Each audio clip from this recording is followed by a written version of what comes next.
Welcome to the Nomad Network, your first stop for complete and comprehensive Chicago Bears football coverage. Dive deep into analyses, updates, and all things Bears. Subscribe to our YouTube channel today and never miss a beat. Thank you in advance for your support. We promise to bring you the best because together we're unstoppable. Go Bears!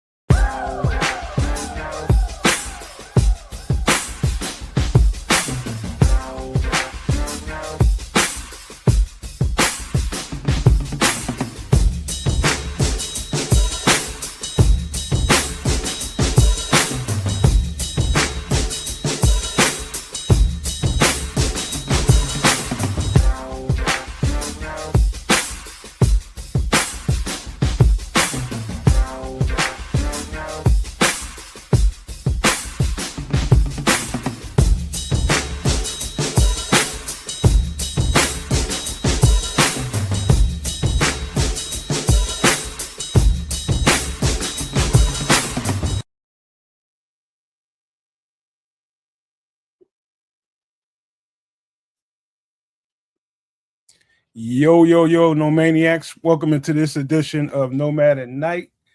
We are in the thickets of the offseason, and this is how I know football is right there peeping around the corner when it starts cooking outside. And it is starting to cook out there. It's simmering out there. And that's how I know. My body always lets me know we right there at the edge of football season right now. And it's not that far away. I know it's a few weeks from now, 3 or 4 weeks, give or take, but man, it's right around the corner, man. So this is not going to be an empty calorie show, but we don't have a lot. But what I have to talk about, I think it's only 4 or 5 bullet points of the argument of what ingredients does it take to make a championship NFL team, and do the Bears have that? I have like 5 nice bullet points to discuss here, but they're simple points, but it's going to, trust me, it's going to bring up some engagement, man. I think we're going to have a nice time talking about that because the opinions will differ. But welcome in one more time, man. Get ready to have a nice show tonight, man. It's hot outside. And also, man, I can't wait to get the show done, to be honest with you. Don't tell nobody, but my girlfriend and I, we about to finish the show From. Anybody a fan of that show out there, let me know. But that show is dope. It's real dope, man. If you like different, you like a little sci-fi, you like a little horror mixed in together, that's the kind of show you want, man. It's on MGM Plus. It's just MGM. Man, it's a great show. We're about to finish that up. And I don't know, we're going to do a little Chicago PD, man. We're having a nice little Jameson weekend, me and my girlfriend, man. We're just having a good time trying to stay cool, man. But let me pass the rock on over to Canada, man. Go throw him an alley-oop. Hopefully he ate a salad today. He can dunk. No salad today. Today we ate we had a little bit of Indian food today. We went across the board overseas.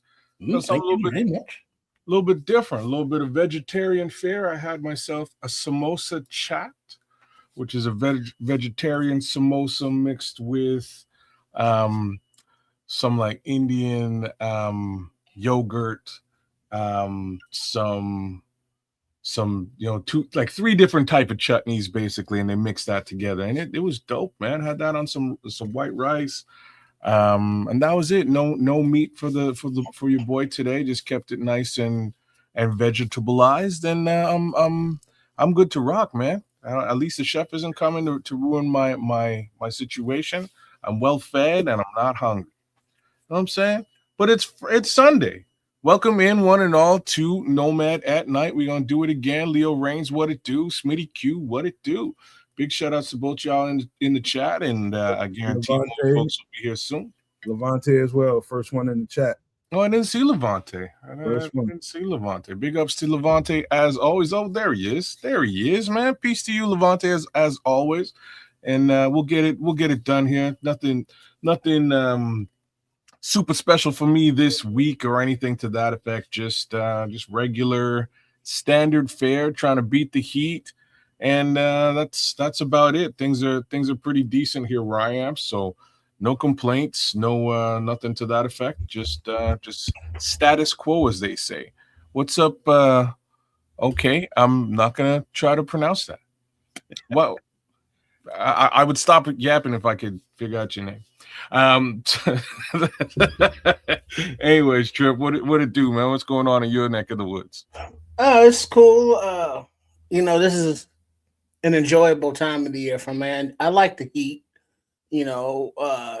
Less clothing.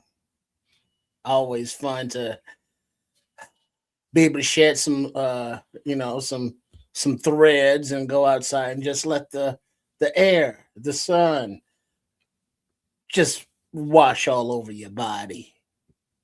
But without being hypocritical, you gotta have AC at night, because sweating when you're trying to sleep, that ain't good for nobody. So yeah, enjoying the time that we have here, the seasons as they are. Yeah, got some editing done. Oh, and shout out to BCP Bears Country Podcast was on there Thursday night with. How did that go, man? I didn't get the chance to jump in. I was on some late night work. I was doing training, clean up to like 2:30 in the morning, man. But I wanted to jump in and say at least what's up. How did it go? It was cool. It was cool. We kicked it. It was at Carl and motherfucking Foster and Pizza the J and Shorty. We talked about various things and we went into, more about the stadium situation, of which more stuff happened since. But yeah, it was a good time.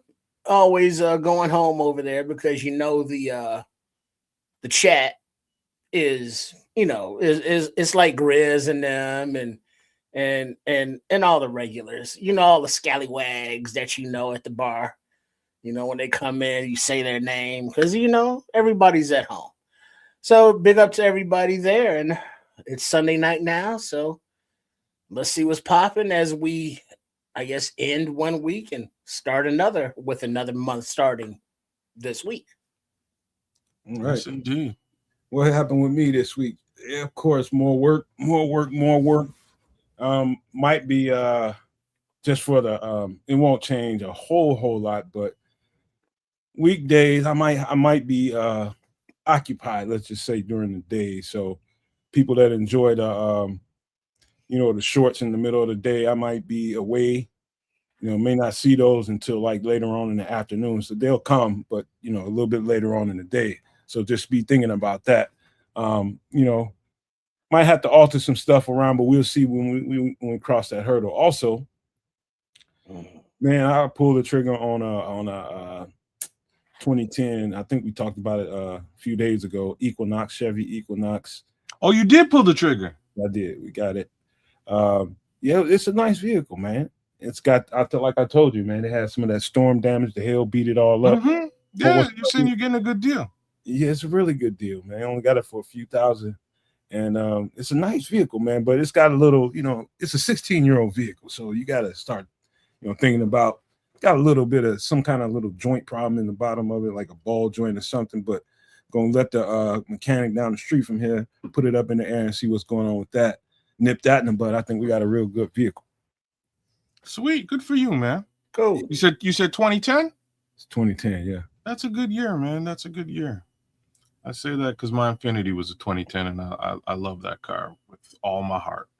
She's gone now. Hey, I had a homie that told me to never buy an Infinity or an Acura. What do you say? I had a homeboy that told me never buy an Infinity or an Acura because it's kind of difficult to get people to work on. Packing the Mac in the back of the Acura. Your boy don't know what the hell he's talking about. So first off, I think you gotta think. I've seen one of my boys go through that with his Acura. No, man, Acura's Don't know Honda. about the Infinity. You might be right about that, though. Infinity is Nissan, and this is why it's not so. Neither one of them is too bad, right? So Acura is Honda for the most part. The parts are interchangeable. You should be okay. Same thing with an Infinity at a G37, G35, G37 are sort of just luxury equivalent to a Maxima and an Altima. So parts are more or less ubiquitous. If you need to go in, like we got a little spot here. We call it Kenny U Pull because you pull the damn parts yourself. You just go out there. We got those here. Okay, same type of thing. So I rolled down there, found myself a Maxima. I had a little my daughter, man. My daughter left a cheeseburger on the seat, not like you have like an armrest in the middle of your back seat. Right. She left it on there and then closed it up for the winter. So I didn't even know. I came back and it had like fused into the armrest. You know what I'm saying? So like I had to pull that armrest out. I was like, what am I supposed to do? So I went down to Kenny U pool, pulled myself an armrest right out of a Maxima. It's the exact same damn thing. Slid that puppy in and away we go. We're good as new. So like I say, those two makes and models. Same thing with like similar things with Lexus too, man. Lexus for the most part is Toyota, so you should be able to pull parts from a Camry, which is probably your closest to like the 300 series Lexus. But all those three manufacturers are just luxury brand, generally with all-wheel drive case scenario for Honda, Toyota, and Nissan. Yeah, man, it's my Lexus, I never really had a problem, finding people to work on it. One time I think when I first got to Georgia, I ran into somebody because I can't remember exactly what the situation was. He kind of turned me away. I'm just like, really? So yeah, I ain't really. You'll find trouble for people working like the brands. If you got a Jaguar, or if you got a Land Rover, and I have a Land Rover, your ass out. You need to go find somebody. You need to find special people. Let me tell you right now, shout out to the MFs at Hunt Club Jaguar Land Rover. Just have to give these guys a bit of props because I ain't never had service like this in my life. I'm just saying. Never had service like this. I walk into that joint. First time I went in there, I was scared because like I assumed they're going to charge me out the nose. Turns out a homeboy from high school works there. So I'm like, great. This guy's working right here. Kyle, what's up? What's up? Like, give me the homeboy discount and all that. So he kind of hooked me up. But right off the bat, they're like, all right, sir, we're going to take you out to your loaner. I'm like, are you sure? So they put me in like a brand new Land Rover Defender, which is like just a monstrosity. This is a crazy whip. So I jump in this thing and I go off about my business. And then I read the fine print and it says something to the effect of like, if you don't bring this car back, we're going to charge you $150. So I assume they're going to charge me $150 a day because that's kind of what the fine print says. So I come back the next day at like 7:30 in the morning, keys. Like, yo, y'all just take this back because I am not trying to pay $150 until my, per day until my thing is finished. You just take that and let me know when it's finished. I'll get the hell out of here. I'm like, sir, okay, but the whip is yours. You can take it for the week if that's how long it takes us to fix your car. How long is your car going to be in here? We don't know. We tell you when you need to bring the car back, but the car's yours. I'm like, all right. I'm gonna backpedal out of here with these keys. Like, you can stop me anytime. Yeah, we're not stopping you, sir. All right. I jump back in this whip and off I go. And that's just the level of treatment they give me every single time. I had another story about that, but I'll leave it for another time, man. But you ever had to and if you never had to do it, you wouldn't know what the pain is like. You get one of these newer model cars with all these key fobs and all this kind of stuff, and lose that. You got one key and you fuck around and lose it if you want to, and see how much it's gonna cost you to get another. Brother, man, I won't, man. I know so much about what you're talking about, man. It's like $1,000. Yeah. You know what I'm saying? It's like a good $750. You know what I'm saying? Like, that's basically what you're paying for. Don't lose your key fobs, y'all. Keep them in good standing. And yeah, I know all about that because of my job and all that. But I'll leave that alone, man. I'm sure folks want to get into football. Bro, I took my girlfriend to what was the Georgia State Fair, I think it was. And we's out there and I mess around, and for a whole almost 24 hours, I'm without a key. This car just stuck out there at the fair. I'm just like, man, I go talk to people trying to find somebody that there's just like, we ain't got no kind of reference for your key, man. It's not like we can just pull it out of thin air, dog. We need, and I went to the dealership, and that's exactly what they hit me with. I think it was like, told me the shit was like 780, some shit. I can't remember. But it made me physically sick to the stomach. Like, this is what I'm gonna have to pay for a key. And luckily, I go out there and me and my girlfriend just decide we're gonna go out there and just walk through the lot and see if we can luck up and find it. That's the last ditch effort before we have to go pay that money. And sure enough, somebody turned it into the guards gate. Oh, you're lucky, bro. Man, who you telling? I ain't need to be paying that. I just couldn't. No, that was gonna hurt me at that time because I had stuff going on. That's luck, man. Because the company I used to work for has a technology along those lines. It's for like,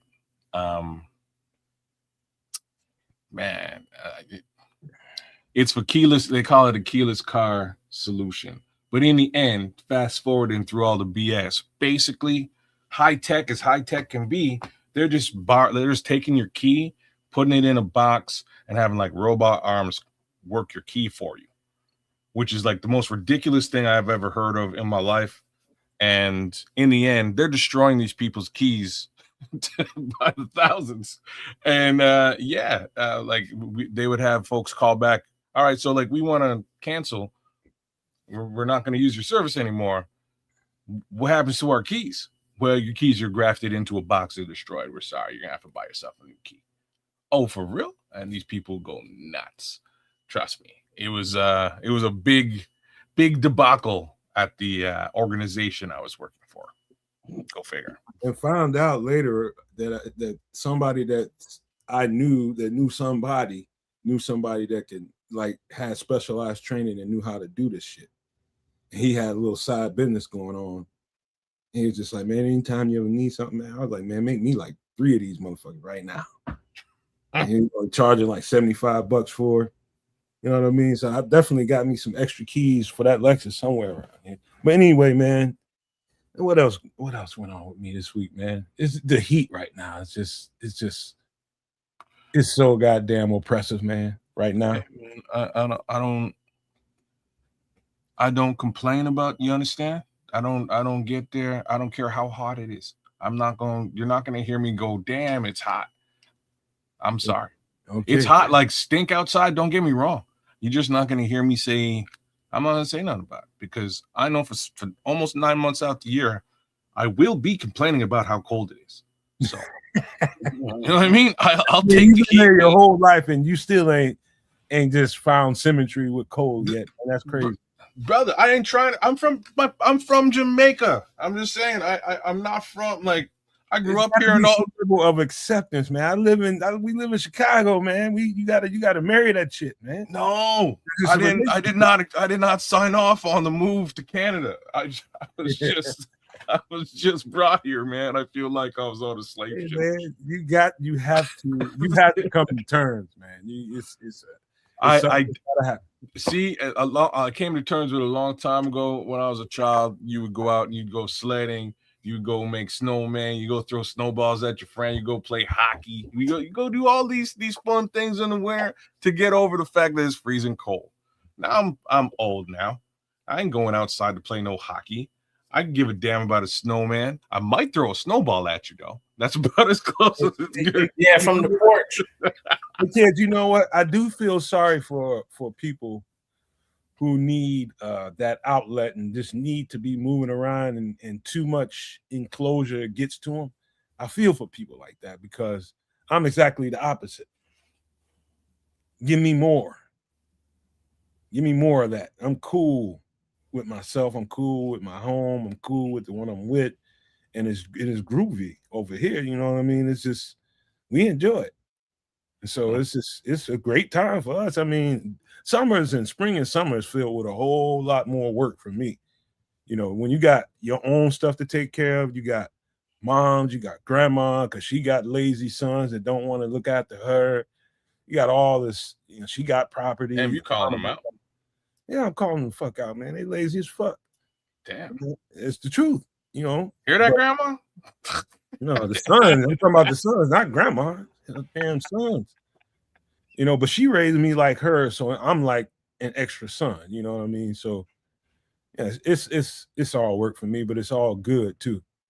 You know what I mean? It's all good. You know, when I got to go do something, I just got to go do something. What up, Ski? What up, Paulie? Yeah, man. Big shout outs to Paul. Big shout outs to True's out there, man. Jay Grizz is out there. He's got some questions for you though, Trip. Hey, Paul, I got some music, man. I got some shit that you can sink your teeth into for beats. I know what you asked for, and I got it for you. I wanted to see if I can get you to get us a nice hype video for the season. Think you'll like the music too. Oh, cool. Yeah, you know what, Paul? Yeah, that's a great little hookup. Because I remember Paul was asking about some tunes some time ago. You're right. Yeah, I'm gonna give him some beats anyway, just so he can do some of his own stuff. I think he'll like it. What's popping, Rhett? Yo, so on another note, Jay Grizz is asking, yo, Triple R. Here we go. Yo, Triple R. Hold on, before you go there, kids. Hey, Paul, let me put the email up real quick so you can email me here. Because I'm not sure if let me take that comment down. Email me there because I'm not sure if we got, I can't remember if, I know we exchanged emails and all that kind of stuff, but just hit me there so we can get up to date because I'm not on Twitter no more. Yeah, Paul, that'd be super cool, man. He does Paul Ski does some dope videos, man. So yeah, so Triple R, do you keep your onions, tomatoes, apples, and oranges in the fridge? It's a serious question. He's asking for a friend, though. No, and no. Onions under the counter, you know, in the cabinet, you know, with the pots and pans. Nice, cool, dark, dry spot. You didn't ask about garlic, but that's and it's, you know, cloves on top of the toaster oven and on the counter. Apples, oranges, tomatoes, countertops. Hold on, Trip, man. Paul Rodriguez, we love you too, bro. Yeah, man, we got to make sure we give Paul a shout out, bro. Paul? Stop playing, Paul. We got you. We love you too, brother. Sorry, Trip. Under the counter. What was the first one? Tomatoes, though. No, you want to leave those on the counter if they're still green. Okay. Because if you put them in the fridge, it'll stop them from ripening. Yeah. But once they're like ripe, then you can put them in there. It'll extend them for a few days. Yeah, I'm right there with you.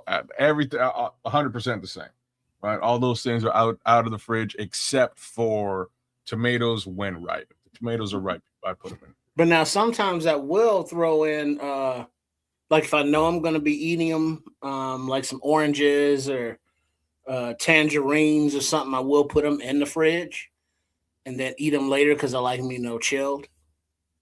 Hey, I like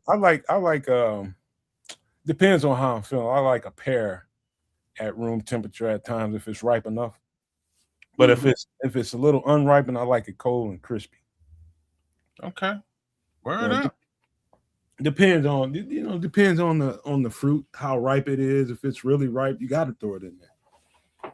Because it's just gonna basically, you leave it out too long, as you ain't gonna have it long. It just refrigerate, or it goes into a smoothie. You know what I'm saying, kids? Keep the eggs on the counter when drinking that right now. All right, man. You know what, man? I'm just thinking right now. You got me thinking about that fruit and vegetables and stuff, man. Because we haven't this year we didn't. We usually go and get partially grown plants. We go to the market and get some of the the seedlings. The little seedlings. We're just helping out the local community. We get some of their stuff and we put them in the dirt instead of trying to go from seed with everything. All right. And so this year we just didn't, and we went from seed with everything. And this year, I don't know why, but we're getting a little diminishing returns. The only thing I see out there, and we planted probably about 6, 7 different things. Only thing I'm seeing out there is tomato and cucumber so far. But that's okay. Sometimes that happens. You don't have plenty of those, though. Man, I don't know what it is, but I can't grow strawberries for the life of me, man. That's all I got to say about all that. I can tell you why. It's probably the depth of how you plant your seeds. So that might have been all right. So that might be the situation for the first 3 attempts. The 4th attempt now, after 3, I was like, screw this. And I went to the store, and I was actually out there to buy some other plant for somebody else. And I see this beautiful, pre-planted strawberry situation. Ain't no strawberries on it, but they will grow, or at least that's what I thought would happen. So I spend the $20. I buy this thing of strawberries, bring it home. I've been watering it, and it just ain't growing. Go figure. I don't know. Let me tell you something. Those are teeny tiny ass seeds, and all you really do, you need to take like a let's just say a nail file or something, and just go over the dirt lightly. Just make a line, take those little teeny tiny seeds, and just sprinkle them up in there. And I mean, like, you barely scratching the surface level. You know what I mean? You can't like dig a hole and put those little bitty seeds in there and think you're gonna get strawberries. You gotta like basically raise the surface. So you're saying it's too deep? Yes, yeah, it's too much depth. Okay, all right. Guarantee you that's what it is. Shallow line, like you was making a small bumper, like a little toot. All right. Don't dig in the soil, kid. Just take the tip of that nail file and just make a line, and just make a little line. That's all you gotta do. And just sprinkle them bad boys in there, cover them over real quick, throw a little water on it, and just wait. Sound advice, sir. I will take it and run with it. That's I've been here the whole time, motherfucker. How come you didn't say that? Well, what the hell? I thought you just put water on the shit and it grows. This like I didn't realize I needed. Start messing around a little bit more. You'll understand certain things. Like you can put like a green bean damn near anywhere in the ground. That's something going most of the time gonna come up. I mean, I don't pretty much how deep you put it in there, it don't matter. It's just a resilient bean. Beans are like that. But like that kind of vegetable, you don't want to get too far away from the surface because the seed is so small. Okay. Well, thank you for that. I didn't realize I needed gardening tech support, but clearly I do. So there's that. Most shit you can just throw some seeds in the ground. Most of that shit will come up, but some shit you cannot. You got to know exactly what kind of depth you need. Interesting. Like I said, I had no idea, but that doesn't explain what's going on with the actual plant that I got going. It's grown. It's just dying, and I hate it. Anyway. I'll tell you what you can do to start it. Now go get some more strawberry seeds. Take a little piece of napkin, throw those strawberry seeds on there, and then fold it over. Fold another piece of the napkin over top of it and just wet it. Germination.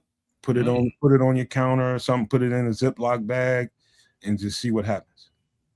All right, I've been meaning to give that a shot, actually.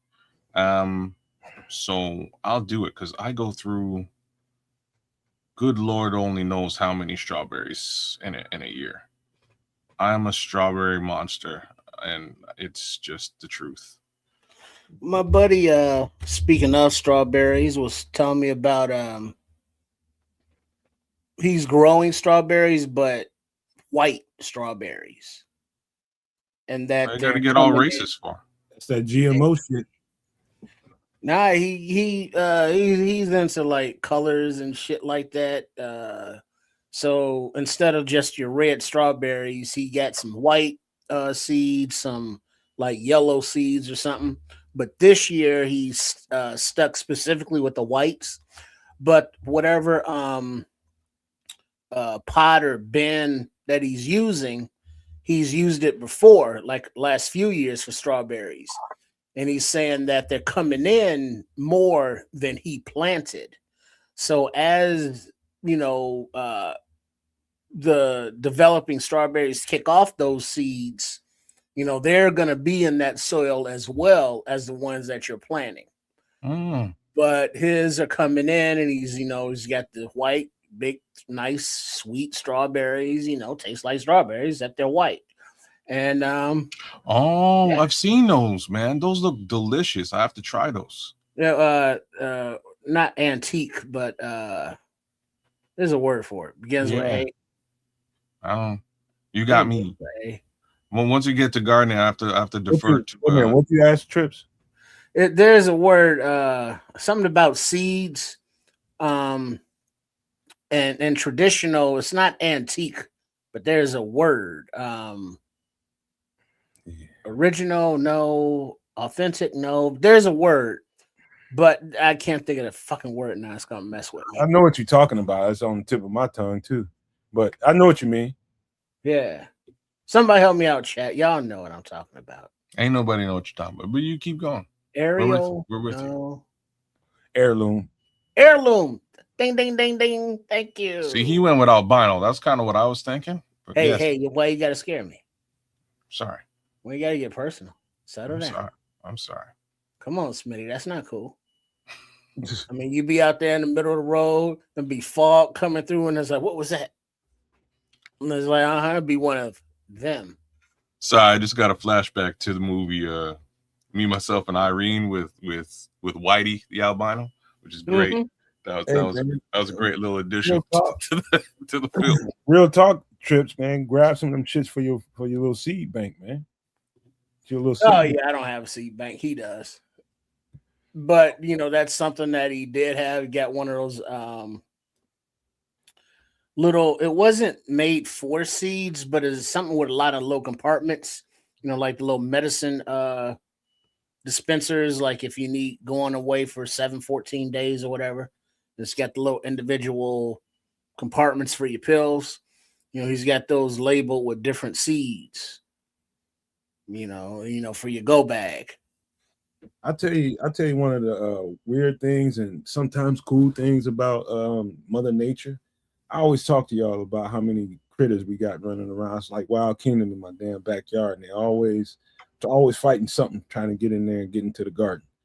And sometimes, just a byproduct of some of that critter fighting, some of them critters get in there and get a hold of some shit. We only planted like 3, maybe 4 tomato plants. My girlfriend just came in there and she says like 10 something plants out there. And she's like, I know we didn't plant. I was like, them damn squirrels in there eating tomatoes and dropping seeds, and just tomato plants are springing up this year. And nature taking this course. Perfect. And at the perfect time when we're not having a good harvest, we're not having a good planting season, here they come. We about to have a boom in tomatoes. Oh, would you look at that? That's cool. Hey, byproduct. It's wild. That is cool, man. Oh, come on, Smitty Q. Damn. He said, I didn't tell you, I almost had to whoop a brother at the gas pump in South Dakota, of all places. I bet it wasn't brother crime in South Dakota. We all just get along. What was he up to? Probably hey, at the gas pump, who knows? Getting off the road, who knows what substances they doing, talking all crazy. You just trying to gas up, clean off your windshield, mind your own goddamn business. And here they come talking crazy. What up, Liberty's Outlook? Been a while since I've seen you. What up? Hey, Scrolls. Red Baron. All right, man. Y'all ready to kick off this conversation? Because what I'm gonna do is I'm gonna bring up what I did, my homework, and I sat down and gave it some thought on what I've always noticed about championship teams. And we can agree or disagree about my points if y'all want to. But I'll just break down one point at a time, and we'll get into a nuanced discussion about that particular point. And so we're just going to start this one off real easy. The most obvious thing in the world, one of the most important things you got to have with the championship roster, do you have a championship team in your midst, is do you have an elite quarterback?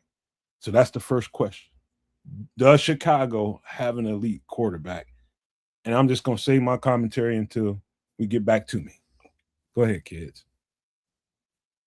Be as nuanced as you want to be about that. Yeah. Like the kid is on the cusp, in my opinion. There's a little bit of work that needs to be done. He's either on the cusp or he's already elite. No, like when I say he's on the cusp, There's just a couple of things he needs to clean up. And I think he has. And not only do I think he has, I just thought that he would need this offseason to clean those things up. So I wasn't 100% sure if we would have one last year. Turns out he showed us the hard part of quarterbacking, which is clutch gene, right? And I've said this in the past. I say he's kind of reverse Jay Cutler. He has the clutch gene that, like, when shit hits the fan, he'll put the cape on and save the day. And that's the hardest part. It's the little things that he needs to get a little bit better at. And all that takes, in my opinion, is more knowledge and more understanding of what his head coach wants to do, as well as foot placement and focus. And if he spends some time on any one of those things, I think we're good to go. So I'm going to I knock on wood and say that we're not only do we have an elite quarterback, but we're going to see elite quarterback play in 2026. Yeah, I think he is developing into an elite quarterback, meaning that, remember, the last season, how many games did the offense, just take a pass on the first half? There's a lot of points that was left on the field, leaving, the team in precarious situations for the second half, needing those comebacks. But developing more as a professional, more within Ben Johnson's offense, as Kedz alluded to, and more trust with your teammates and more responsibility for the offense itself, taking that up on his shoulders, hey, receivers, you need to be here, running backs, you need to be there, tight ends need to be there, offensive linemen, you need to do this before the snap, taking full command of the offense, then, we are talking franchise dude. Now he's definitely on the road there, but he ain't there yet. Okay. I agree with most everything both of y'all said. And I'm going to start with the premise of my question in the first place. Does a championship roster need an elite quarterback? And, I'm on the fence, and I'm leaning towards you don't have to have it if you have other components, other parts of your team that's that damn good. I've seen it happen, watching football over the years. I've seen teams really win that didn't have an elite quarterback. So I have to say no. But under the circumstances, is Caleb Williams an elite quarterback? I definitely think he's brimming. Or to answer your question more succinctly, I'm gonna go back to Denny Green, rest in peace. They are who we thought they were. That dude. But his expression back in the day with Dante Culpepper and Randy Moss was, the quarterback doesn't have to be, I'm paraphrasing, but a professional, race car driver. All he got to do is drive the bus. So the quarterback doesn't necessarily have to be elite as long as he can just get the ball to the playmakers. If that means a 5-yard pass that goes for 95 yards, cool. That's a 95-yard touchdown pass. Yay. But we know what it is. So being elite, will be better helpful, but having to be elite, not necessary. I think with an elite quarterback, what it does for you is you might have been like one of those teams that you might have been a canary in the coal mine. You know what I mean? That team, you just happen to be having this quarterback that can manage the game well enough to get you over the top, and you can win one. And then what do you do from there? You keep that quarterback and try to do that shit again? Probably not. You're probably looking for another quarterback, and then you got that conundrum. And so are you a championship team that can turn into a dynasty? Probably not until you get that elite quarterback. And so what that elite quarterback can do for you is you talking about multiple championships. Well, look at you just read Barron's mind, or he read yours. Great minds. The comment, you don't need an elite quarterback to win a Super Bowl, but you need one to be a dynasty. That's true. That's the difference. That's a huge comment, man, because I You can don't. get one this year, but what about in the next couple while that window is still open? Has there ever been a defensive Super Bowl winning dynasty? Yeah.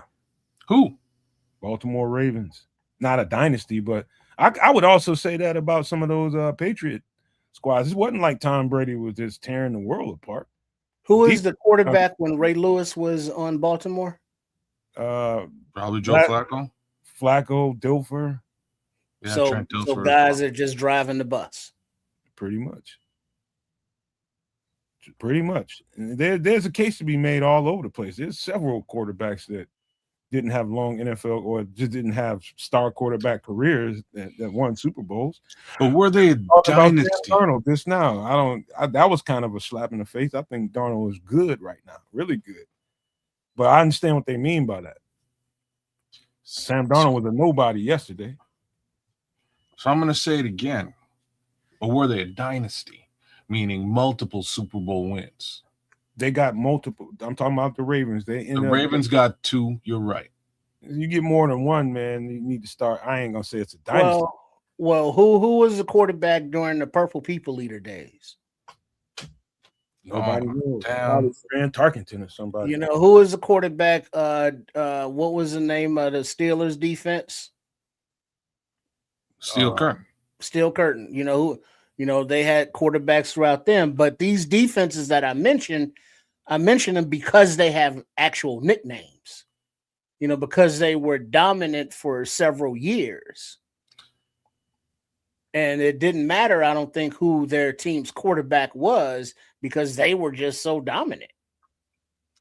Yes. I'm just asking, like, did that dominance lead to multiple Super Bowl wins? And the answer in Minnesota is nope. Right? Like the answer in Baltimore is 2. Yeah, okay. 2 for sure. Pittsburgh, I think was more than 1 as well. It's an interesting look, man. And then the Boom people in Seattle, Legion of Boom. Well, like I don't think you can say that Russell Wilson is an absolute buster.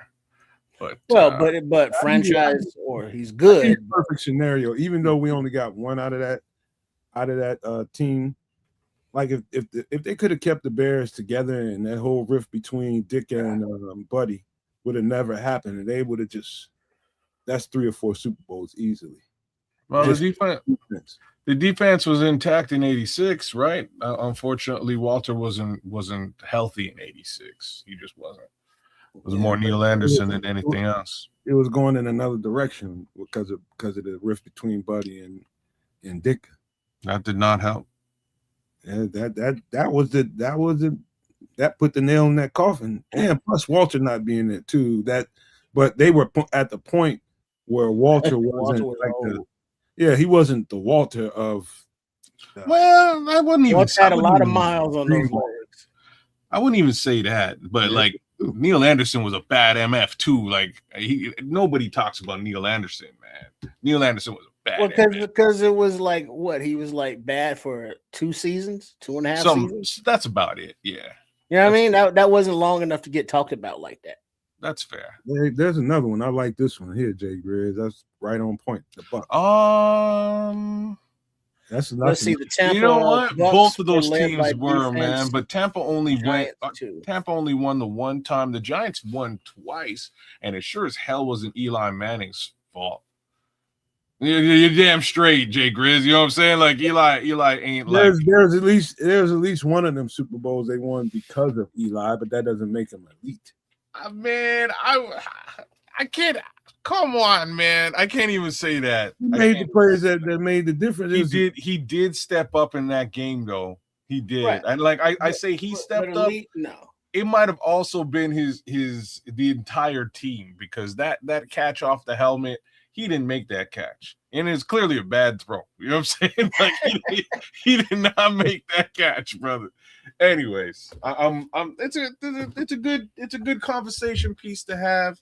In my opinion, we've definitely seen one side of this conversation. We've seen one side of it, and it was real cool.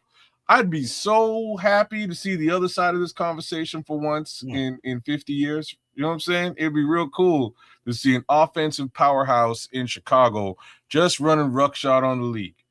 Well, the good thing is we, as viewers, calling the game as we did, make sure that you are subscribed to all three networks, the Nomad Network, Kedz the Canuck, and Sports Chicago Style, Triple R SCS, so that throughout the season you can hear the live calls.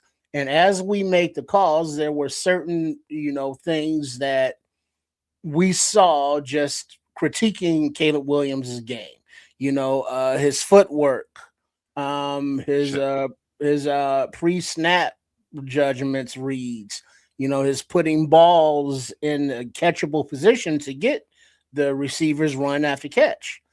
And, to a point, we've heard Ben Johnson and Caleb Williams address, those issues and, others. But to have in the front of their minds, hey, we need to improve in this area, and this area. And him personally, as the footwork aspect and the ball placement aspect and, the mental aspects. So recognizing that he has those hills to climb and those challenges to overcome, progressing to be a elite franchise quarterback will be, just mastering those things and then progressing on from there. That's why I say he's going in the right direction. Before we leave this, man, I just want to say real quick, Caleb's ability to actually be humble about that, put those things up front and talk about them is a huge departure from the vast majority of the quarterbacks that we've had in the past, right? Just say, hey, like, here's where I fell short. I'm working on these things right now. And he's actually saying this stuff and doing it. It shows a maturity that I wasn't sure we were going to get from this young man. Well, I'm gonna take it back to, I'm gonna just try to paint the picture as best I can and tell you why I think Caleb is and why I'm high on him right now, because some of the stuff that kids just got through saying, just waiting to see when that emotional maturity is going to start peeping through, when you can self-evaluate and point at you and be okay with that. And there's another thing to do that yourself and talk at a podium and be that way. That's just good PR training. That's what that is. But when you're in the building and out there on the field and that coach is lighting into your ass, when I tell you he's in your ass, he's in it. I can listen to some of that conversation during the same stuff you were listening to, kids. And I know that it was a point where he almost broke because Ben Johnson was on him. And it was starting to get to the point, like, just listening to him talk, he was just, I'm not sure if this guy even likes me. And that can happen. Brother, man. He'll admit that too. This is where I'm seeing the maturity. Yeah. That happens all the time in good coach, athlete relationships, man. It's so harsh and so judgmental at times. You're not sure if, like, man, this dude keep riding me like this, man. I'm about tired of this shit. You start getting a little bit married to that part of your mind and not accepting what he's trying to do here. And sometimes the coaches are being a straight a-hole, man, for a-hole reasons. But at within himself, he knows he's trying to push you to nether regions of your ability. You know what I mean? Once you realize that, that's the emotional maturity, and that's the breakthrough. And that's when you can absorb information and take it on the sleeve. Everything ain't a personal dig, and you don't take that home with you. You don't put that shit in your wallet and carry it around with you. But you listen. Okay, what's he trying to get? What's he trying to get out of me? That kind of thing, I can tell right now just listening to Caleb talk. I know that ain't just him jaw-jacking at the podium. No, that's real. That's going on inside the building and on that practice field. He's going to push Caleb until, it might be a point where Caleb get to a point where he can't take it no more, and it might be a little back and forth between them, but they'll fix that. that'll happen at some point for sure. It happens in every good player, coach quarterback relationship. That is going to happen. Trust me when I tell you. They're gonna bite at each other. Trust me. I have a strange feeling that they won't, and there's one reason why. We'll see, and odds are he's 100% right. But the reason why I feel like he probably won't do that bite back thing or get frustrated in that regards and lash out is because he actually believes in what this guy is doing. That don't mean that's bite back. You don't think so, eh? Well, no. Remember last year there was some frustrating times on offense, and Caleb had that look like, "Fuck, what's going on here?" I don't know if it was Johnson with had that Ben, one look, but the process of maturation and growing together and building that relationship is when we know that Caleb Williams is very receptive to coaching. He's very open. But the times when shit is hitting the fan and it's very frustrating and it's very hard and something, there's a hurdle that he's just not overcoming. And now Ben Johnson is still pushing and pushing. And then there's that breaking point that as a human being we all have. But then that's the push-pull. Now, as a good coach, as a good offensive mind, you have to go, okay, all right, I found this breaking point. Let me pull it back a little bit. Let me reframe, refocus, let him catch his breath, and then take it from there. So it's always going to be, how much can I push this guy? How much can I push this guy? How much can I push this guy? And it's like, yeah, keep pushing, keep pushing, keep pushing. But it gets to a point, it's like, hey, stop pushing me, or at least slow down. So it's that building of that relationship. And because I'm sure Andy Reid knows how much he can push or Kermit the Frog over there. I'm sure Bill Belichick knew how much he could push Brady, because they went to that point. To get to that point, you won't never know until you go too far. Right. You won't never find that balance until you unless you push it over the edge a little bit.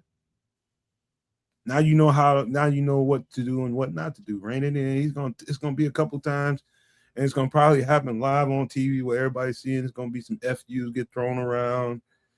It's gonna happen, man. Trust me. But it ain't the worst thing in the world.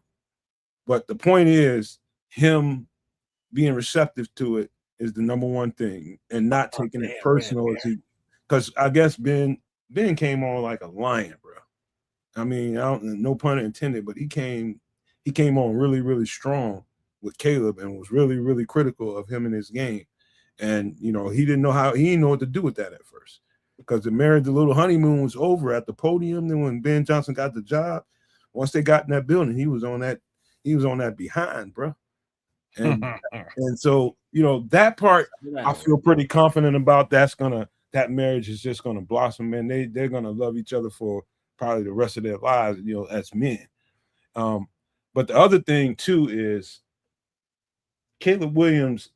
I don't know when I start really seeing it. I think sometime last year.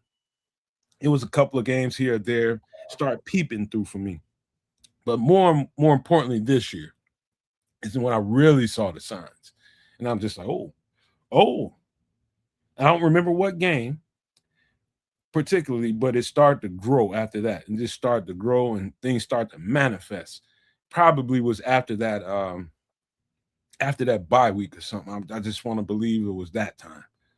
But I start to see things in him, and I start to see him start to dictate, instead of the game being dictated to him, he started to dictate a little bit.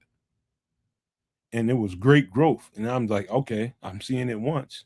Boom, I'm seeing it again. Then I'm seeing it 3 times and 4 times. I'm just like, man, this dude, the moxie started to come out. The true moxie of greatness starts to peek through. And my question is, why I'm not saying he's elite yet, is stack that season. Stack that season. Go right on top of that season with some more of that. Give me that again, and that's when I'm going. That's an elite quarterback right there. He's right there, peeping right through there. I want to call it for him right now, but he's just right there, in my opinion. He's just right there. I'm just keeping it a buck right now, and that's cool. I think he's ahead of that. And the only, you know me, man, I'm usually the guy to say wait and see. We'll see what it looks like and all that, especially with this defensive case scenario. But with the quarterback, I wasn't sure what I was getting last year, and he showed me a little bit more. The stuff he needs to deal with now is he just needed to believe in the system. He needed to believe in the head coach, and he's going to buckle down and clean up the footwork and the other little things. I know he is, because he knows what the problems are, right? So I think he's going to come through and actually do the job and do it so well that it puts the league on real notice that the Bears are effing here now. This is the best question I've seen in here so far. Shout out to Jay Grizz for this one. And this one might surprise y'all with my answer, but Jay Grizz says, do y'all feel like Caleb has full autonomy with the offense and Ben allows him to audible out of every and any play that Caleb sees fit at the line of scrimmage? I'm going to just say yes and no. Yeah, I'm going with no. Yeah, I'm going with their planned like pre-snap reads to audible into, but as far as just changing the play, yeah, I don't think we're there yet. I think he has some flexibility at the line of scrimmage. He has to have some. You have to give him some rope, but the full autonomy at the line of scrimmage, nah, I don't think he's getting all of that yet. I don't think he's got well enough grasp of the system yet.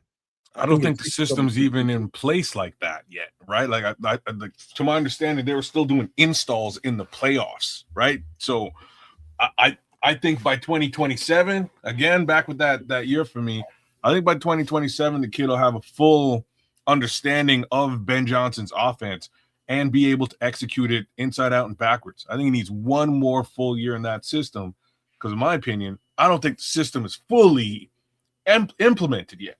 Oh, no. Yeah, they're definitely still working a lot of kinks out with that in that regard. So I don't think there's no way he's got full autonomy at the line of scrimmage. He has some autonomy. If they seeing stuff and they talking about stuff in during practice that week and they doing film session, hey Caleb, you see this, and I call that. If you see something at the line of scrimmage that makes you think otherwise, trust your gut. It's probably some of that built in, but this is what Scrolls is saying here. He's saying he allows Caleb to go to plan B, but best believe plan B is still Ben's plan. Like Ben has it built in there for sure. That's a good way to say it, Scrolls. Yeah. Right. You know, we see a lot and talk a lot about the 12, 13 personnel tight ends and all that. But I'm thinking that Ben Johnson has a plan for like a 5 wide, set. Now that he actually has 5 wide receivers that he could probably, do things with. A package of plays where it's like, all right, we need to hurry up. 5 wide, no tight ends, just all wide receivers, and let's run it. I don't think we've even seen that from this offense yet. Here go Grizz with another interesting comment. Jay Grizz says, well, I think that's when we'll begin to see Ben and Caleb bump heads in the future. Decision making. Yeah, he's money. He's dead ass on the money right now.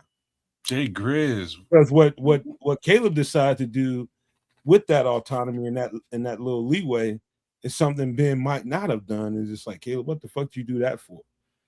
Yeah, and that's where we get into like the Cutler Mike Martz situation. You know what I mean? Like that's like exactly the type of stuff we would see there. Man, that's interesting, man. That is interesting. All right. Well done, Jay Grizz, man. Big ups to you for that question. That got me thinking. Yeah, man. You got me thinking on that one for sure. All right, but just to finish up the Caleb conversation, he's right there, man. And I think at some point during this season, he can turn that corner, man. Depending on how I think it comes down to how much Ben is constantly installing and changing things up. I think just to understand the West Coast offense is the fundamentals of it. I think Caleb understands it. The nuances of Ben's offense within the West Coast is what Caleb is learning. The thoughts and the concepts when he sees this front, when he sees this coverage, there's different things, there's different things that happens that they won't be. I just say they probably about 30-35% right with each other, maybe 40. And I think they got that much space to cover. I mean, ground to cover to get where they need to be at. And so what that means, how much time y'all think it is, I don't know. But anything can happen during the season where Ben can feel confident enough with Caleb and he's making the right decisions, or he just loosens the reins and say, you know what? I know we talked about all week, but if they show you this front and you think that you can get something, go for it.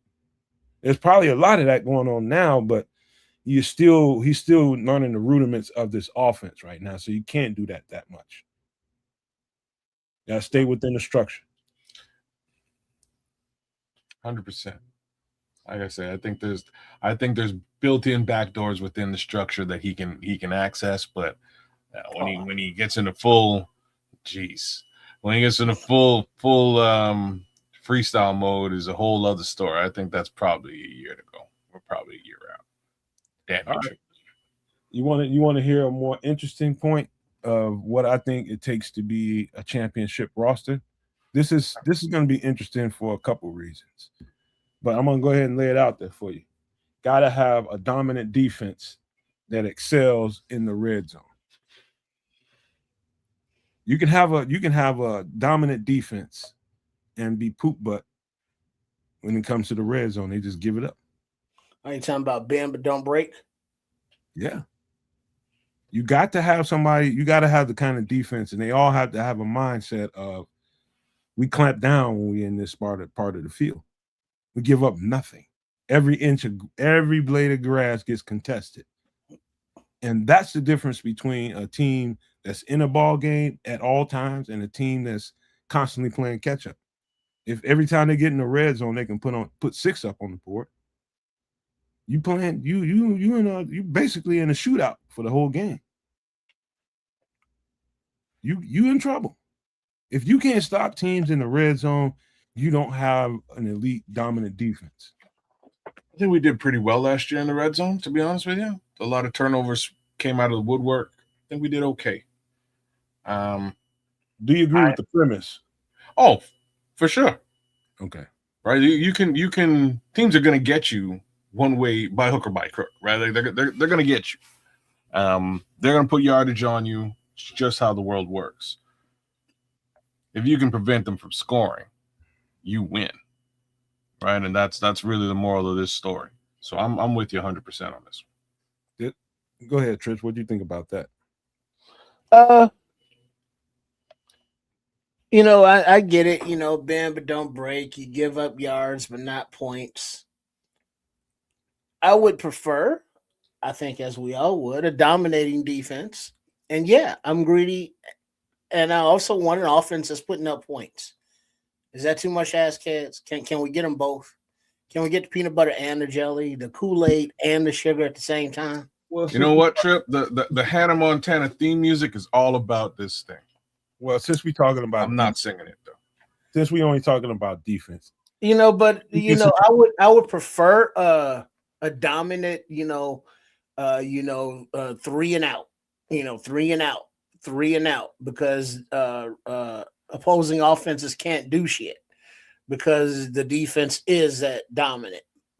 But as long as they get it done, giving up, if you have to give up points, make sure it's 3s and not 7s. I can live with that. Do you think a dominant defense in the red zone is a prerequisite for a championship team? I like what Scrolls was saying there, man. Let me get this out of Trips right quick. What do you think? Is it no, because I don't know if separating, a dominant defense versus, just a dominant red zone defense. Because if it's just a dominant red zone defense, that usually, I don't know usually means, but I'm gonna guess, I say, and say that the offenses of those teams are probably pretty good as well. Okay, I respect that. But what was it, kids? I'm sorry about that. No. It's cool. I was Scrolls was just saying that the bending also keeps your offense off the field, and it got me thinking, like, that is not such a terrible thing. Let your offense get rest, right? That's very true. The team's just dinking and dunking, and you're going back and forth, and these guys are extending drives. It not only wears your defense out, but Wait. You all are talking about opposite things. No, he's talking Kedz about. is talking about. From my understanding, Kedz is talking about if the defense is going, getting 3 and outs, you're putting the offense back on the field, meaning you're going to tire out the offense. No, the offense ain't getting that many opportunities because the other offense is on the field. So it's giving your opportunity. It's giving your offense the opportunity to rest while that bend is occurring. So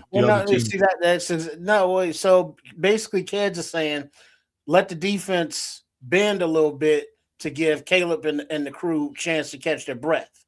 Whereas I think I'm saying, hey, if the defense can get 3 and out, and the offense is going on long drives, they might be tired, but okay.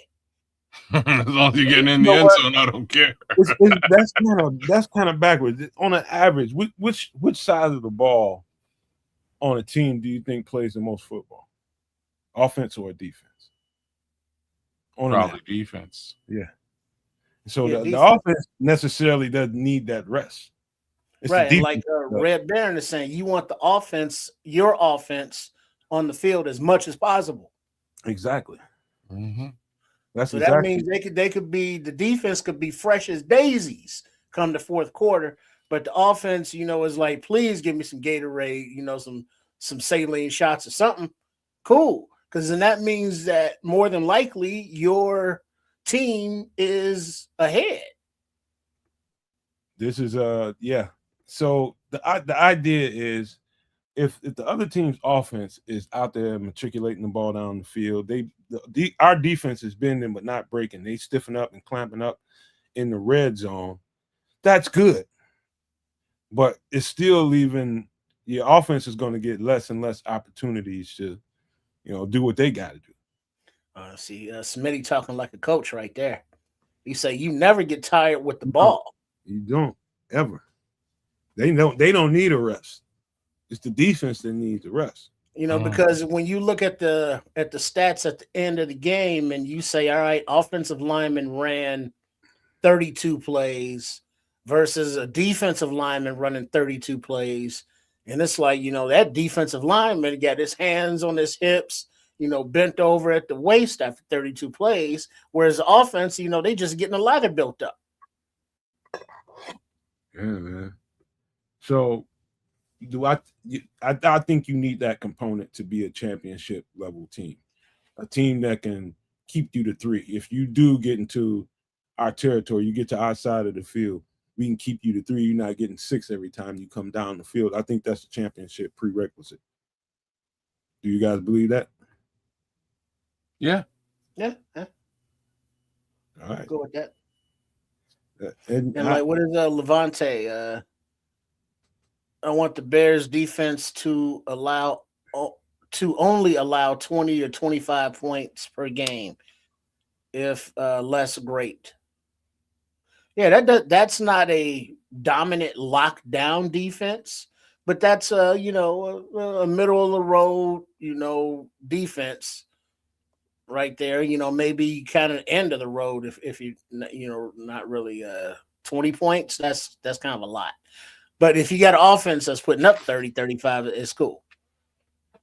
All right. So far we 2 for 2. I think we all agree on both points so far. I mean, unilaterally.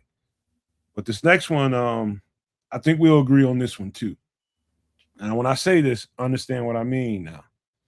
Strong locker room leadership. Prerequisite for a championship roster.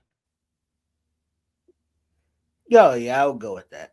And I would simply say because of one of the prerequisites to get on Ryan Pohl's final draft list One, we know he likes his RAS scores, and the other is his football character.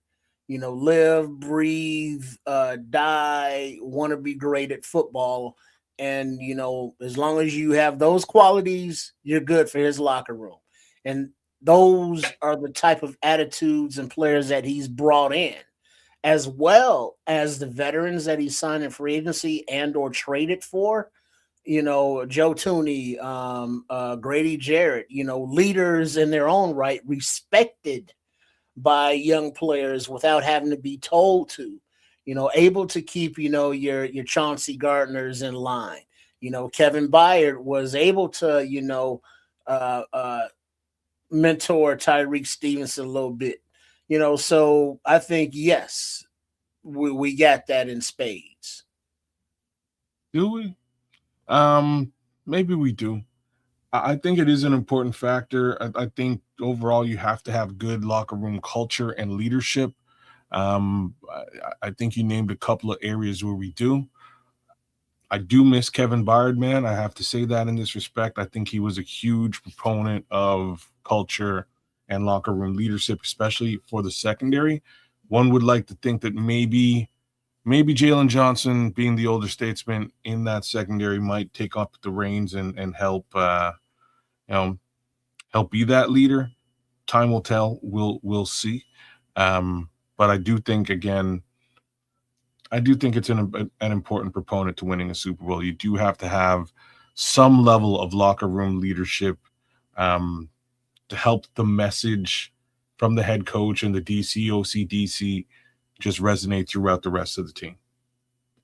I think this is probably outside of the amount of talent you accumulate, and I ain't gonna say outside of that. I said right. It's a part of that, right? Like you have to have that. That's a part. Right there with the top tier things that you have to have. I think now when I say locker room leadership, first of all, it starts with veterans and coaches. Them two together, the veterans and the coaches. There's a point where the coaches, they're going to bark out instructions on how they expect this program to be run. And this is how it has to be. This is what it looks like. This is what we want, right? That's what the coaches, they lay down the bar. And it's up to them who, pick their leadership in the locker room. You expect them to, and it comes in different ways. Now, I want people to understand it's not always this big, strong bully that can kick everybody's ass in the locker room, even though you probably might need that at some point during the season because you got a bunch of young players that need to be led sometimes, you know what I mean? So you have to have a certain amount of that going on, as well as people that can just really captivate the ears and can really, get to some people. Let's just say, the Bears are having a good season this year, but starting to see a little bit of fracture. Let's just say the ball's not getting distributed well enough and people are starting to complain and you're starting to get a little animus amongst the pack.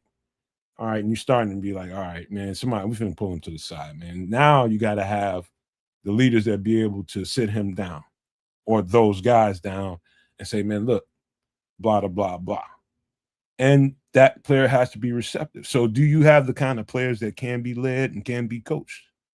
Tripp just spoke to that kind of a little bit. They're looking for guys that have a certain kind of mentality. Guys that, that just love football and they want that kind of, atmosphere. Now, you got that going on.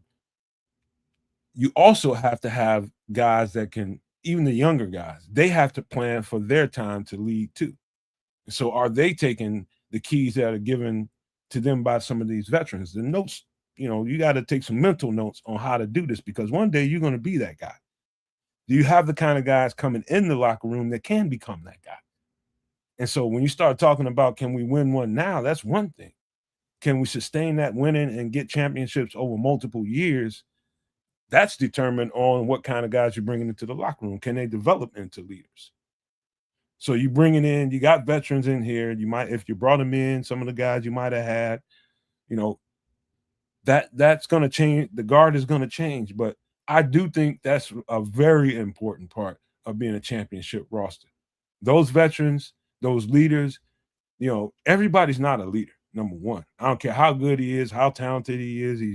Some of them just flat out ain't never going to be a leader. But then you got some of those people that are naturally born to do that. If that's strong, I just tell you this, there's no limit to what they can pull out of each other. You know what I mean? Levels of greatness that can come out of guys if you got the right leadership around you. A guy that might not even think much of himself, but he can play at a high level. But how can you pull that extra juice out of him?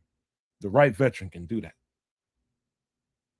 That's how important it is. And that's that player, or, that number 20. I can't think of his name right off the top of my head. Making plays when you need to make them. Number 20 is who? Nashawn Wright? No. You're talking the receiver. Yeah. What's his name? Oh, Jade. There's somebody that breathed confidence into him. Future at number 9. There was somebody there, whether it was DJ, was somebody, the coach, whoever it was, somebody was breathing confidence into him the whole time. Because the minute he got out there and got a chance to get out there on the field, it looked like he had been out there the whole season, didn't it? It was Antoine Randall, man. He talked about it a little bit. It could have been, but it could have been one of the vet receivers. He was somebody's, people don't get, he was somebody's rookie. And I think it was DJ. I think he was DJ's rookie. So DJ, he was assigned to DJ. And so I'm not saying that DJ is the person that was breathing that confidence into him, but by the time he got on the field, it's like he was just one of the guys. He was just like he had been out there. It looked seamless to him. That's them giving him confidence in practice and in the locker room, telling him to stay ready. That kind of shit happens when we can't see. So that, I'm telling you, that locker room leadership part, if that's not right, you have no good functioning team. You just have a team that you can see, sparks here and there. You might see some fireworks here and there, but it will not be consistent because you don't have the right people inside the locker room. I think it might be up at the top of the echelon of important things you have to have for a championship team. That's my opinion. What y'all think about that? I like that one, man. I agree. Mm-hmm. All right.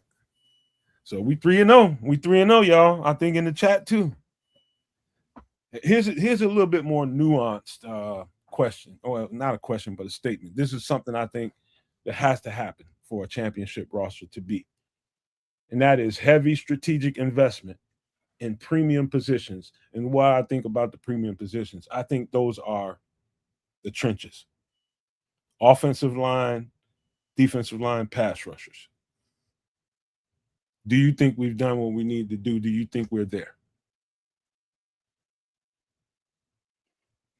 No. Okay. I think we've done a heck of a job on the offensive line. There's still work to do. I think we spent a lot of money and made a lot of investments on the defensive line, and there's still work to do. Well, let me reel you back right quick, Kedz, before you go into that. Do you think it's a prerequisite for a champion?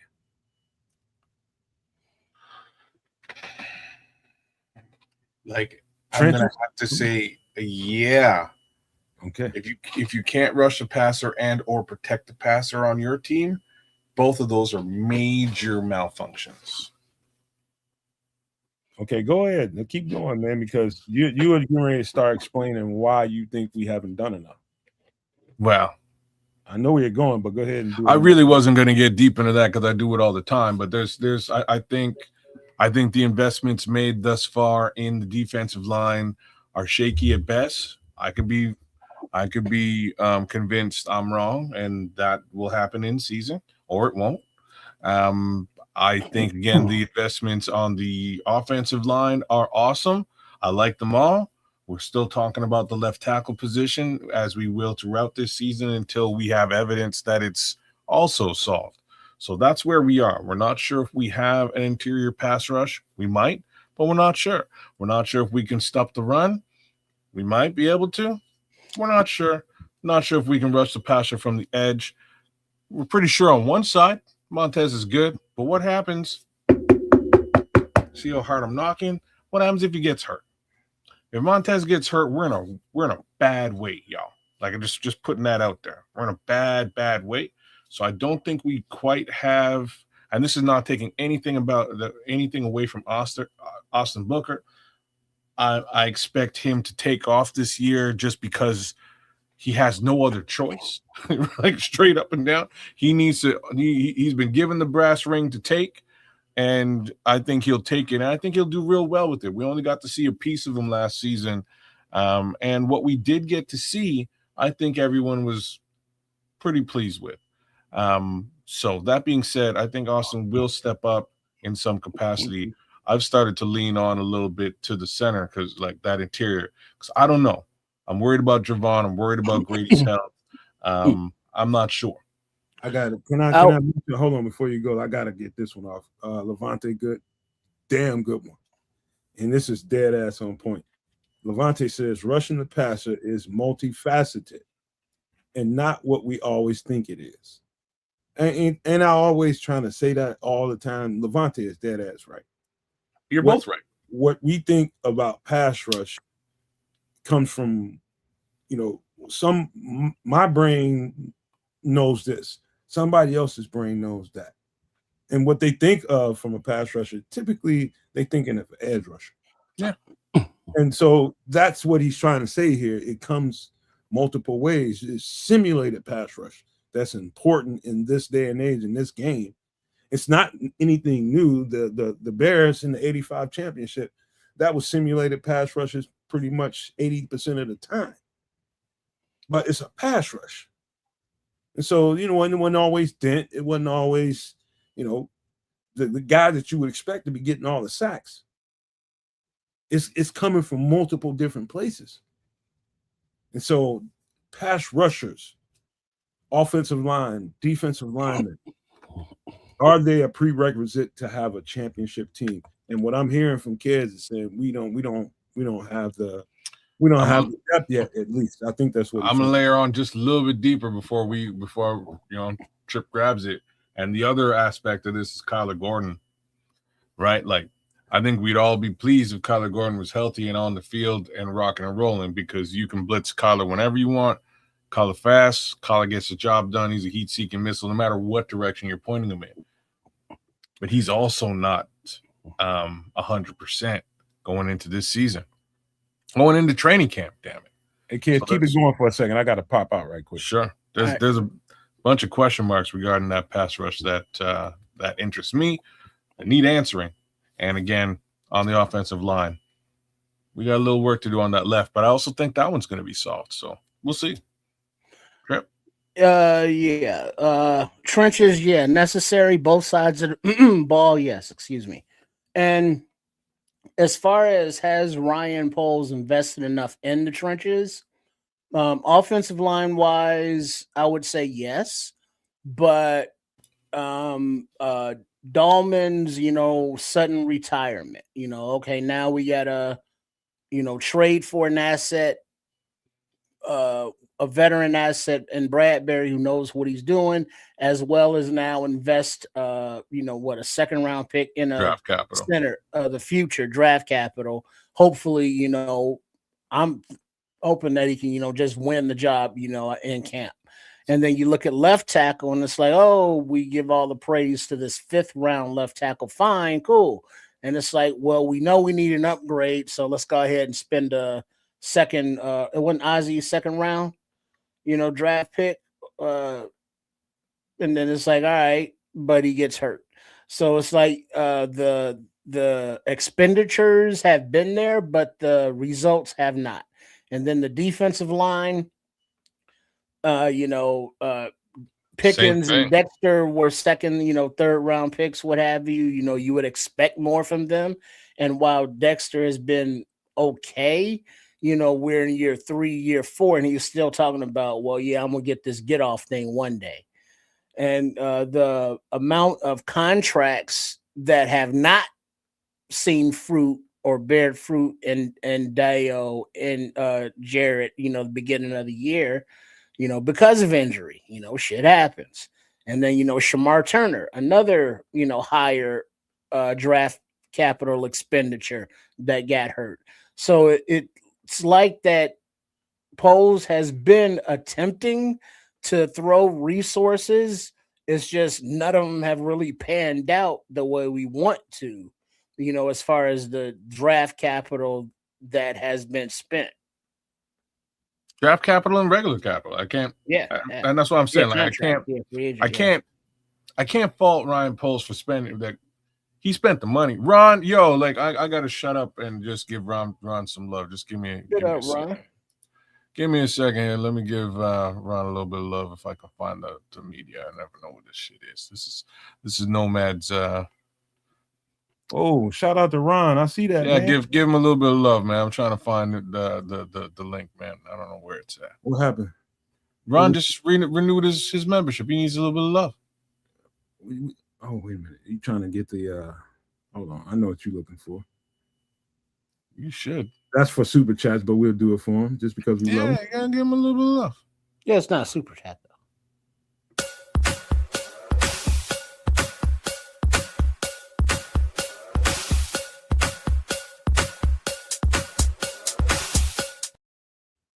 Big ups to Ron, and big ups to you again, Ron, for linking up the new job. If that's legit, I wish I could quit my job for a job that pays me twice as much too. That's always on the docket. But all right. So I think we somewhat agree. And I don't know what did Tripp say about the. He basically said the same damn thing. I'm saying, like he neither one of us can fault Ryan Poles for the investment on either sides of the trenches. It's really a question of results. Are the results there at this present moment? Not exactly. And again, we're going to need some, we're going to need to get into the season to really see, what the reality is, right? Like that's kind of where we are. Yes, I do think it's a prerequisite for championship teams that spending that money in the trenches or spending that capital you have in the trenches. And sometimes it's money and sometimes it's draft picks and end up being money later on. And some of that has to be spoken to in this way. Do you pay the right people? And that's part of the investment. Do you pay the guy that you drafted and you brought in here and you built to this certain level? Or do you get rid of them too early because you think it's a little bit too much out of your means? The right teams will pay the right guys at the right time and keep that continuity together and let them continue to grow here. So that's part of it. And yes, I do believe 110%. If you don't do that part right, you don't have a championship roster. Well, but then also you got to remember that the time it takes. Now, if we look at the possible plan with this defensive line, it's like, all right, if they don't produce, now next season the cap hits aren't so bad, to get out from under a Dale, a Jared, or whoever. But also remember, say, okay, cool, we can revamp the defensive line, but now Joe Tooney's another year older. And so now it's like, oh shit. Now we still got a question mark right now at left tackle. And now it's like, all right, well, we're gonna address the defensive line. Now we gotta make sure we got left guard good. So things progress year after year after year. So it's like, well, we can wait until the 2027 season for this, but it's like, well, now you're another year older, all across the board. So well said. Let me give a little bit more love to Ron, because Ron gifted 5 memberships to the No Maniacs here, man. So one more time, big up to Ron Winowski. Shout out to you, man. Mad love. And for those of you who received the gift, give Ron some love in the chat as well, man. That's well deserved. Amen to that. But certainly, I think undoubtedly, when you begin to build a championship roster, you better be like laser focused on those two areas right there, offense and defensive line. If the plan doesn't start from inside and go out, you're starting ass backwards, in my opinion. Just the way I see football, because without that, nothing really happens. And nothing is consistent unless that's consistent. And here we are, right? I think, again, I think he's attempted to make these investments So I do give Ryan Poles a big thumbs up in that regard. And I mean, it goes to Nate Davis. It goes to Ryan. What was the homie with the busted thumb? How's his name? Anyways, the center. Oh, Bates. Bates, right? There's a lot of talent that he sort of attempted to bring in to address this offensive line as well as the defensive line too. So has all that talent shown or proved their value? I can't say 100% yeah, but I think the opportunity in 2027, if what we see on the field today doesn't pan out in 2026, is massive. There's a massive opportunity to really retrofit this line all over again as far as the defense is concerned. As far as the offense is concerned, you're right, Trip, and you identified a very interesting area. You do at some point have a Pro Bowl guard who's going to want to hang it up at some point. So you have to prepare yourself for that as well. I'll tell you what, this is going to be. Now, I won't, before I even say it, just think both sides of the ball when I say this. Got to have playmakers and scheme balance. Good championship team have that. Do you agree with that or disagree with playmakers that? And what? Scheme balance. You want me to explain that a little more? Yeah. So on both sides of the ball, like on the offensive side of the ball in particular, you know what balance is. It's a balance between running the ball and throwing the ball. I think that's a prerequisite. So if you're a team that's deadly just smoking people in the air, they don't really respect your run game. If you got teams that's constantly just handing the ball off to a running back and not throwing the ball much, they don't respect your passing game.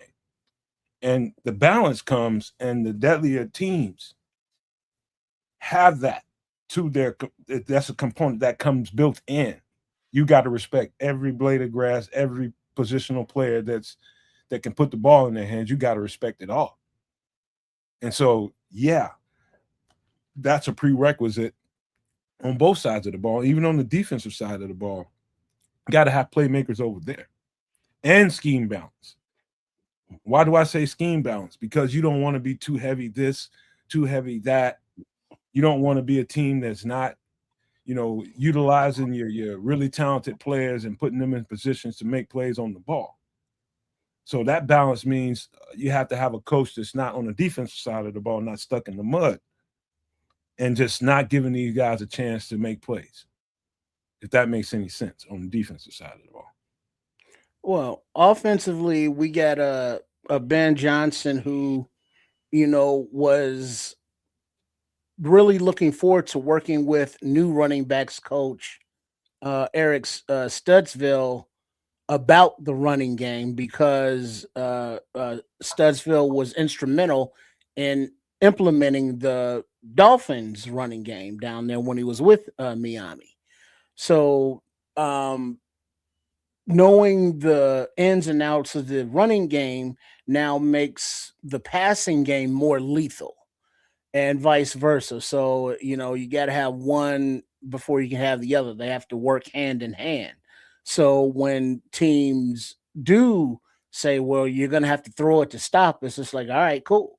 And it's like, oh shit, they're killing us in the air. You got to run it we're going to have to make them run it and say, all right, cool.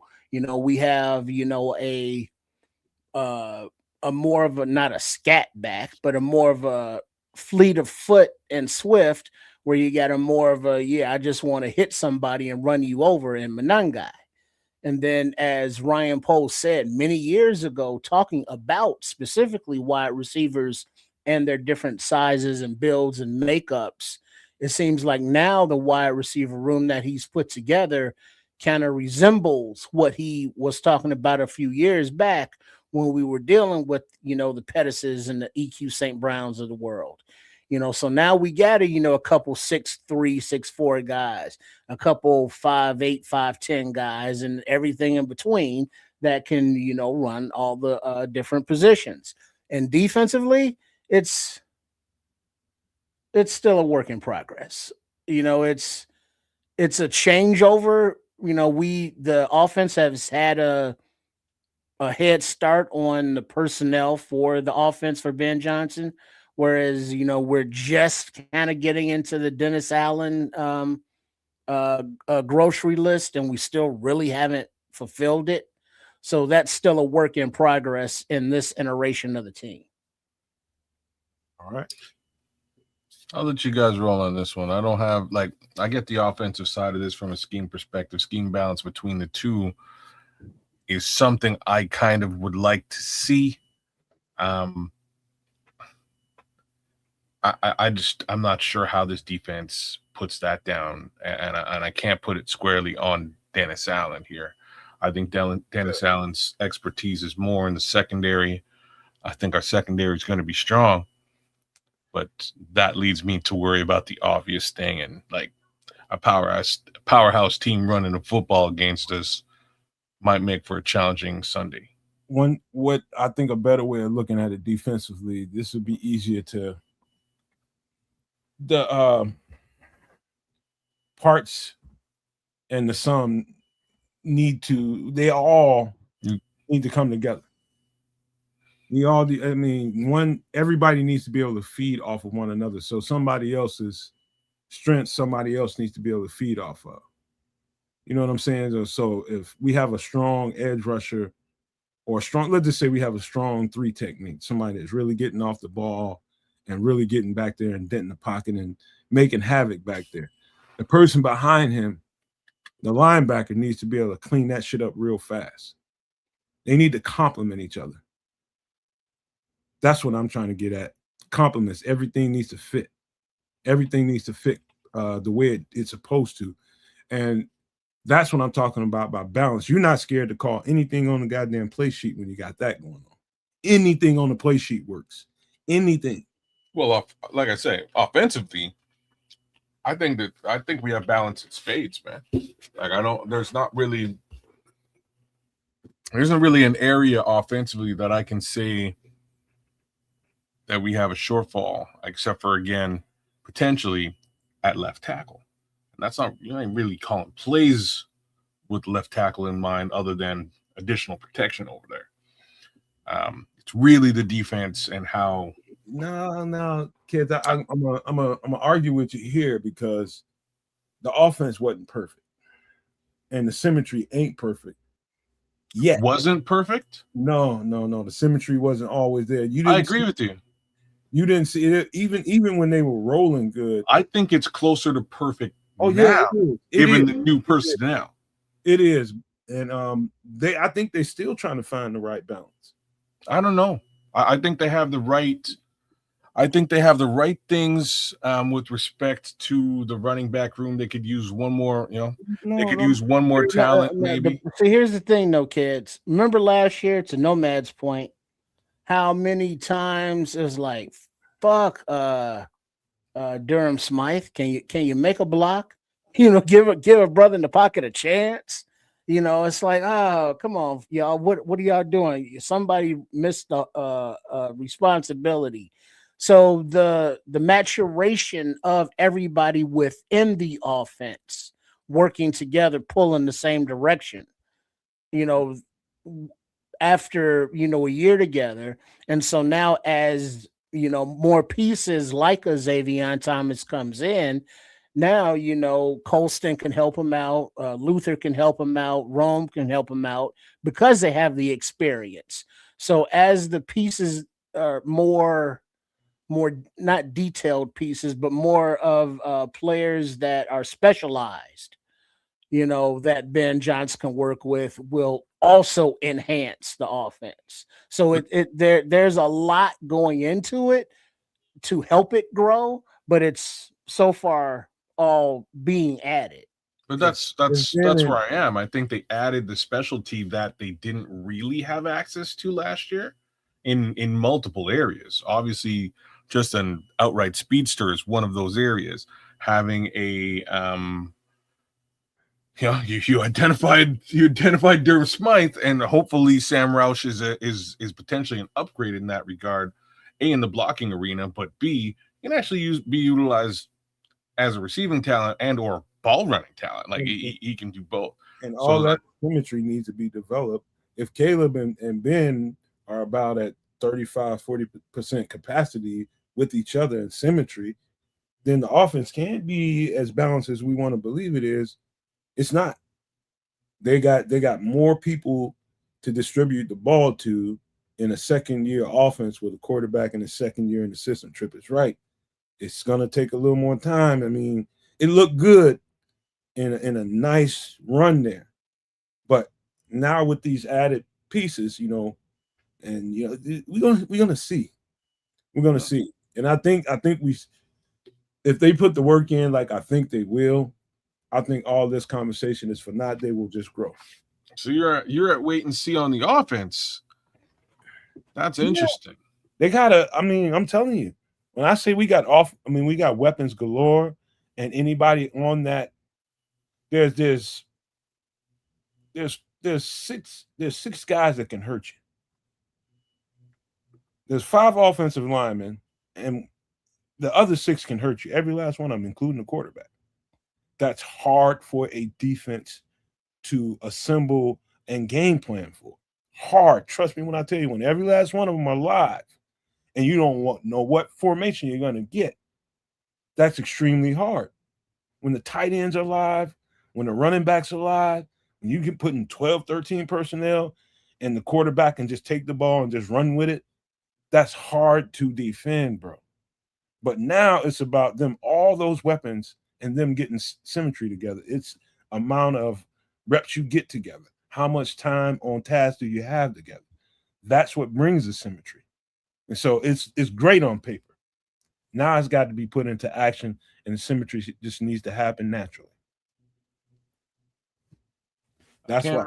No. I can't argue with that, and that's all the more reason that I've penciled in the year 2027. But I do expect to see. I think we're going to see an explosion that we're not quite ready for.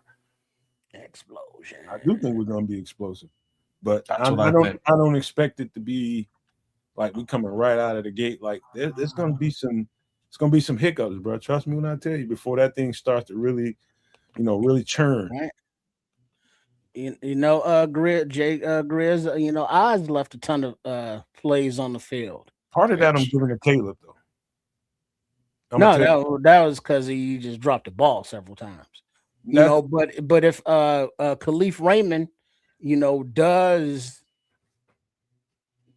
pick up those yards, those passes, as he mentors Xavion in the slot, that's an upgrade. We've already mentioned hopefully Sam Roush is an upgrade.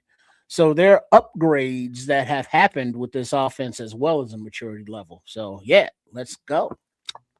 Yeah. We just leave that there, man. The next thing, you guys, I'm gonna see what you guys think about it. Now, when I say this, I want you to understand I'm talking about from the GM on down. Cohesive leadership from the GM on down to the players.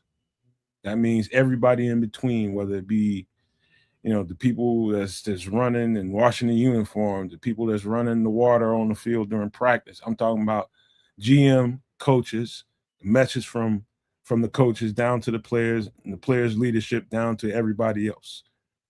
There has to be cohesion there. Has to be in order for this thing to work. I'm talking about from the GM, they have to have the right vision, and they have to have the same vision. The coaches and the GM have to have the same vision. I got to be cohesive there. They take that vision, coaches, and they explain it between each other. This is what we're going to tell the players. We're going to develop our leadership, pick them out, and they take that message on down to the rest of the players. That's got to happen in order for this to be a championship team. You can't have people all over the place and this ain't what it's supposed to be. Oh, I heard this, I heard that. No, everybody needs to be singing the same note. Same goddamn Stevie Wonder song. Sing it. And sound Isn't she sorry. Everybody needs to be sounding the same when they sing it too. Believe that or not. So you think that's a prerequisite or not, kids? Yeah, I think so, because you have to be pulling in the same direction, to get to the ultimate goal. And it seems as though Hallis Hall, from top all the way down to, the maintenance staff and head janitor Cream and them, they all doing their thing. And it it seems as though that from this past season to now, the only shortcoming, from outside looking in would be the damn training staff. And I'm not blaming them for the injuries to players, but on more than 3 occasions, I believe, players returning from injury, pregame, warming up, hey, can you go? And they re-injured themselves in the pregame or out like several more weeks. And it's like, who's making these decisions that it's like, yeah, I think you should give it a go, kid. Or we should keep them out another week so we don't lose them for another 4 weeks. That happened with Rome, wasn't it CJ and Kyler Gordon? I think somebody else, but don't quote me. So it's like the whole training staff, and you could see Ben Johnson's frustration when it's like, yeah, they were going pregame, then they couldn't go. I don't know, lowest common denominator kind of thing. So I think that's an area that this offseason they might be looking at interior of Hallis Hall. Something I think might be a fun fact. What? No trainer has the ability to rule a player out. That's the coach's decision. They can take the advice of the trainer and the player, the coach and the player. They can come together and say, all right, I'm hurting. Can you play? Yeah. You're gonna still be hurting, but I need you out there. The trainer can give them advice. I don't think he's ready. That explains most of DJ Moore's season last year. It's funny that you bring this up because like I had to rack my brain a little bit to think of an example that like where a team went deep in any capacity and didn't have their ducks in a row, for lack of a better thing to say. And I'm just going to say that I couldn't really think of any per se. I couldn't, not to say that they don't exist. But what I can say is this team has not had its ducks in a row for decades. And the one time we finally do, like the Ducks are like, they're in a row right now. They are. Shucky ducky, quack quack. Shucky ducky, quack quack. They're in a row. So, yeah. I think it definitely minimizes potential distractions, right? Like all the BS. Oh, snap. My GM drafted a quarterback I didn't even know. What do you mean you didn't know John Fox? You know what I mean? Like you didn't talk to him about this? No? Oh, shoot. You're probably not going to have this job for much longer. Well, I'm just going to coast through the next year because I'm probably not going to have a job for much longer. What happens to the new quarterback? I don't care. Not my problem. You know what I mean? He got no development, got sacked a bunch of times. Where did you draft him? 2nd overall? Stupid. Huh. Also, I thought it's something else that happens every year with a team that kind of goes unnoticed, but not unnoticed inside the locker room, is no matter what, even if we're having a successful season, there's always the noise, the outside noise of this coach could be getting going here, or this coach could be going there. And even though you're seeing those stories on the outside, inside the building, they know whether or not this coach is kind of concentrating on that, or whether he's checked out or still embedded with them, and he's, that's real inside of a locker room. Really? It happens in college. It happens in the pros. I've experienced that. Just imagine what I just described, and the team environment and John Fox's train of thought. After that draft, he must have went home and went, huh? Like the exact sound that Tripp just made is a sound that he must have. You know what? Like, I'm probably gonna get fired in about 3 months. So what do I really care about this season? Really? Who got the best donuts around this place? What about the flip side? What about the flip side of that, kids? What about We'll the get flip some side good of that? Chicago pizza, like while I'm here, What, because think about the flip side of it. Think about the guys that in the ain't, locker room, ain't gonna get fired, but he's getting lured away by these interviews. And let's just say we're in a playoff run, and he has an opportunity to take them interviews, and the coach can refuse those teams to have the interview with him or to talk to him. But then that's going to be a slap in that coach's face, and just like, hey, why are you holding me back? You got the delicate balance of that. And if he decides, okay, I'm going to take that interview, or no, I'm not going to take that interview because I'm focused on what our goal is and we finna get this shit, that kind of balance, that kind of symmetry. Are we on the same page? You get what I'm saying? I do, and I'll give you both sides of this. The John Fox side is, I'm gonna take the interview because I have to, and I'm just gonna BS coach speak my way through, or word salad my way through this, because I don't give a shit. My give a shit ended when the GM went over my head and drafted a kid that I have absolutely no interest in or wasn't even told about. So what's the question for me? Yeah, well, we'll get to it and we'll do it. And coach speak, insert here while, you know what I mean? Then you flip it over to the kid to get drafted. Well, I'm coming in with big expectations on my shoulders. What do? I don't know. I don't have any direction of any kind. Oh, you're going to throw me in because the guy with the long neck, the redheaded guy ain't good? Okay, I'll play football, except what am I doing? You know what I'm saying? Like, just the worst type of situation, because the top down, because the Ducks were all over the river. You know what I'm saying? Like, the Ducks were clearly not in a row. Well, you mean like for the last several seasons, the Justin Fields offensive coordinator carousel, the Getzes and the Waldrons, and then Floosey Goosey with his beekeeping and shit. And then you get Ben Johnson is like, I want to be great. I want players that want to be great. Well, let me reframe. I'm all about the ball. Let me reframe it for you fellas. And let's get back to the premise of the question. And that is, do you think cohesive leadership is a prerequisite? Not only that, let me just break it down and simplify it this way. If all of us were coach, GM, defensive coordinator, whoever's who, and we're having that meeting before we even get players in the building, we're developing our plan. Do you think that's an important part of the conversation before we even get started?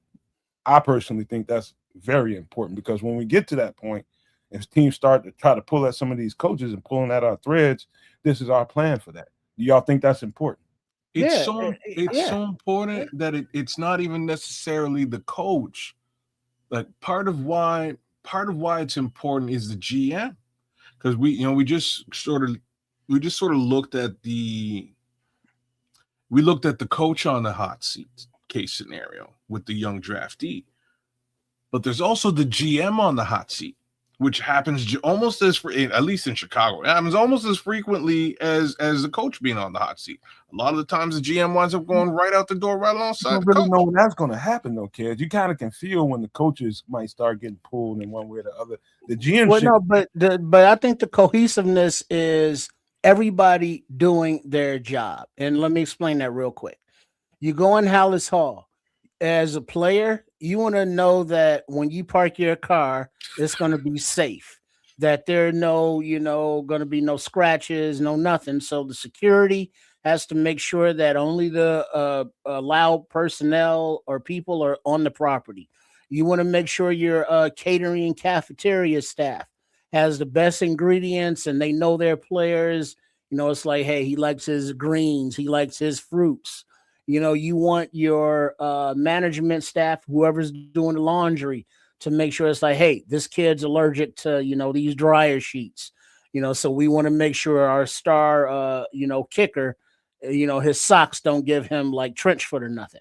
You want your training staff to know it's like, all right, this kid gets his ankles taped this way, and he has flat feet, so we got to take better care that way. So as long as everybody can pay attention to the detail of what their responsibilities are and execute those, now you have a team as a team. You don't have a bunch of guys talking about, man, this training staff sucks. Man, hey man, can you redo my ankles? Because that dude sucks. Or it's like, man, I'm still hungry because lunch sucked today because the Miss Lady back there don't know what the fuck she doing. So as long as everybody in the building's doing their job to the best of their abilities, I think that contributes to winning on the field. See, you're right there where I was with the GM is just you don't want either the GM or the coaching staff acting in desperation to save their jobs. And that's not where we are in any capacity right now. Poles has been extended. He's trying to build a championship roster, and we know that. Ben just got here. He's trying to make his impression felt, and he well has last season and wants to continue to do so this season. So again, we've got line of sight and a connection here that is extremely important. If Poles felt that he was somehow on his way out, desperation moves would have taken place in this draft. He would have done completely different shit. I'll tell you that right now. But he doesn't feel that way. So he did what the coach required. We are all in lockstep as far as all that is concerned. I think Ben is super happy with what happened this draft. I don't know if Dennis Allen is super happy, but that's a whole other story. Well, yeah, I think we do agree that that cohesiveness from the very beginning, that means the minute these guys get together and it starts there and it trickles all the way down to the leadership and the players on the field, it has to be in line with each other. There's no parts that can be bigger than the whole. None. You know what? Because we're here, shout out to you again, Jay Grizz. You're awesome, man. So Jay Grizz just he's not lying though. No, he's not. He happenstancically brought up. I'm tired of listening to the shit. I think, and this is where I'm going. Let's read it. But all right. So Jay Grizz says, hell, I'm sure Ben Johnson doesn't want to be hearing this stadium noise once the regular season begins and has his eyes on Kevin Warren. Just saying. And I'm in full agreement with this shit, especially right now. Really, I get it. It's a thing. It exists. It's a whole Illinois thing / Indiana thing. Long story short, and I'm in Canada. This is terrible timing. That's all. I give zero fucks about this, especially if it has any ramifications on the regular. If you were here and you could feel the energy shift. I don't know that we. Is it really like that with the stadium? I don't know. I don't know if I've seen an offseason with the Bears fan base this giddy. Oh, okay. And I don't. It's been a long time since I've seen this fan base. You scared me for a second, and man. Then to have this shit drop on us like a ton of freaking cow shit.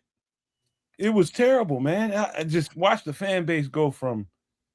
Everybody's on the same page, happy, giddy, and you don't have all these stupid arguments and fights until all of a sudden it's back to divisiveness again. So I've got two things to say. So I'm really glad that you're saying that the city is feeling it, and that's what I want to hear. I kind of want to hear that being external. The two things I have to say first of all is it starts with Kevin Warren. Kevin Warren, you fucked up. You need to gotta make some shorts now. Hey, Kevin, you got some work to do, but you need to quell the noise. You need to keep the noise down over the course of the next at least 3 months. Just keep it quiet. Do your work. Do your job the way you're going to do it. But I like announcements and all that. Shh. Just keep that quiet, because in no way do you want to negatively affect this season especially with inaction and especially with backwards politics, right? Well, but here's the thing now. What is this game? It's a business. And when does business take place? During business hours, whenever those may be. Now, it was like, well, damn it. We couldn't enjoy the playoff Packer win because damn it, Kevin Warren took the spotlight talking about the damn stadium. Oh, we couldn't enjoy the Madden release cover because damn it, Kevin White took the media about the stadium. Wrong Kevin, but I'm with. And it's like, well, we're going to ask the players, what do you think about Indiana? And the players are, can't say it, but they're like, look, I might not even be on this team by the time the stadium's built, wherever the hell it's built. I don't know. Beyond my pay grade. I'm trying to work on this route or on this tackle and dummy or this catching, whatever they're doing. So whatever the question is, it's always going to be a distraction, no matter when it happens. That's what I'm saying. And so it's like it's two different things. There's the football, what Ben Johnson and them are doing, on the field. Then there's Kevin Warren, what he's doing in the business thing. Mm-hmm. Ain't nothing got to do with nothing, and it's just the fans want to conflate the two, whereas the coach and the players are just like, look, if we play in Indiana, the taxes are cheaper. That's all I know. I'm like Ben Johnson, man. I'm all football. I'm all freaking football. Excuse my language. I gotta make clips with this thing, man. What the hell? I do. I know. I slipped. And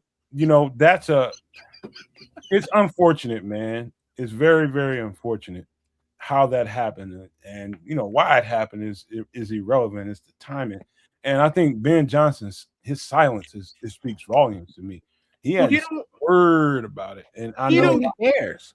He doesn't give a rat's ass about any of that. He's hearing about it, and he's just like, I wish this just get over with. This is my point. If Kevin Warren, if ain't nothing really popping, just keep it quiet. You know what I mean? And I'm not telling you to shut up. I'm just saying, for the sake of creating a distraction, don't do it. Dodge it like the plague. Get your stuff done, and then make a big announcement when a big announcement should be made. If we get to Christmas, halftime at the Christmas game, by all means, drop something around then or something like that. But for the next few months, hush, quiet is kept. Keep it under wraps. Work behind the scenes. You know what I mean? Like there's none of that's going to be able to happen now because it's too hot button of an issue. Yeah, behind the scenes is the media. And that leads me to the second thing I wanted to say is, hey, media, leave the stadium thing alone if you can. Why you asking players a little bit? The only reason that they're not, they can't wait till the next. The only reason, there's only one reason why they're not. That's why it is. Because that's how they make their money. They find the headline. That's not why, but that's a good reason to talk. The real reason we're blaming Kevin Warren for the distraction. Is like, hey, media, why don't y'all stop asking the damn questions? That's why I said it was a two-part thing, right? So, like, Kevin got to keep it quiet. Media, you have to do the same thing. The flip side here is, I get why you're doing it. Nomad says it's because you want to make money, and that's a good reason. But the real reason is, they ain't really nothing to talk about. Bruh, this is Chicago. Don't nothing stay quiet here. I know, because the media is the greatest thing in Chicago, and that's why y'all the Windy City. And wind isn't about what's happening in the sky. It's loud. About, you know what I'm saying? It's about the wind that comes out of your face. So keep it low if you want. If you want a championship, if you want to be in a big dance, shut the fuck up. So I think Illinois is doing the right thing. Chicago is doing the right thing now. I think behind this, I think the two sides got together. And from what I'm hearing, and just to get out of this subject, I hate to talk about it. Me too. There was a regrouping of the whole situation after that last card was played with Indiana. There was a regrouping. And from what I hear, the governor and the people that are involved, whether on either side of the aisle, they're all saying they like how it's going because it's going quietly behind the scenes, as quiet as it can be, But if we're hearing about it, that means somebody's making an effort to keep this thing behind closed doors as best they can, and not making broad statements and getting out there. That was ridiculous, man. And I blame. I'm just gonna leave that alone, man. We're gonna get to this last point, man, because I can go on for a minute about that. But here's the thing, stop this, man, because you're gonna make it worse. Stop. I already know what you're gonna do. Go ahead, man. F it, man. Go ahead. Well, but we say, behind the scenes, the Bears are trying to write the legislation themselves, and we'll present it, and then we'll have the special session. And it's like, okay, behind the scenes, blah, blah, blah. Whereas, in Indiana, they have pictures of survey equipment, on site, in the sites that the Bears are looking at that are actually doing physical testing that costs money to do. That's happening like right now. So Whoops. All right. Yeah, all right. Stop, because I know it's going to go on and on. So we're going to have to. All right. Just to put a cap on that conversation. This is last, but not least at all. When I say this, not least, you're going to understand this when I get through saying it.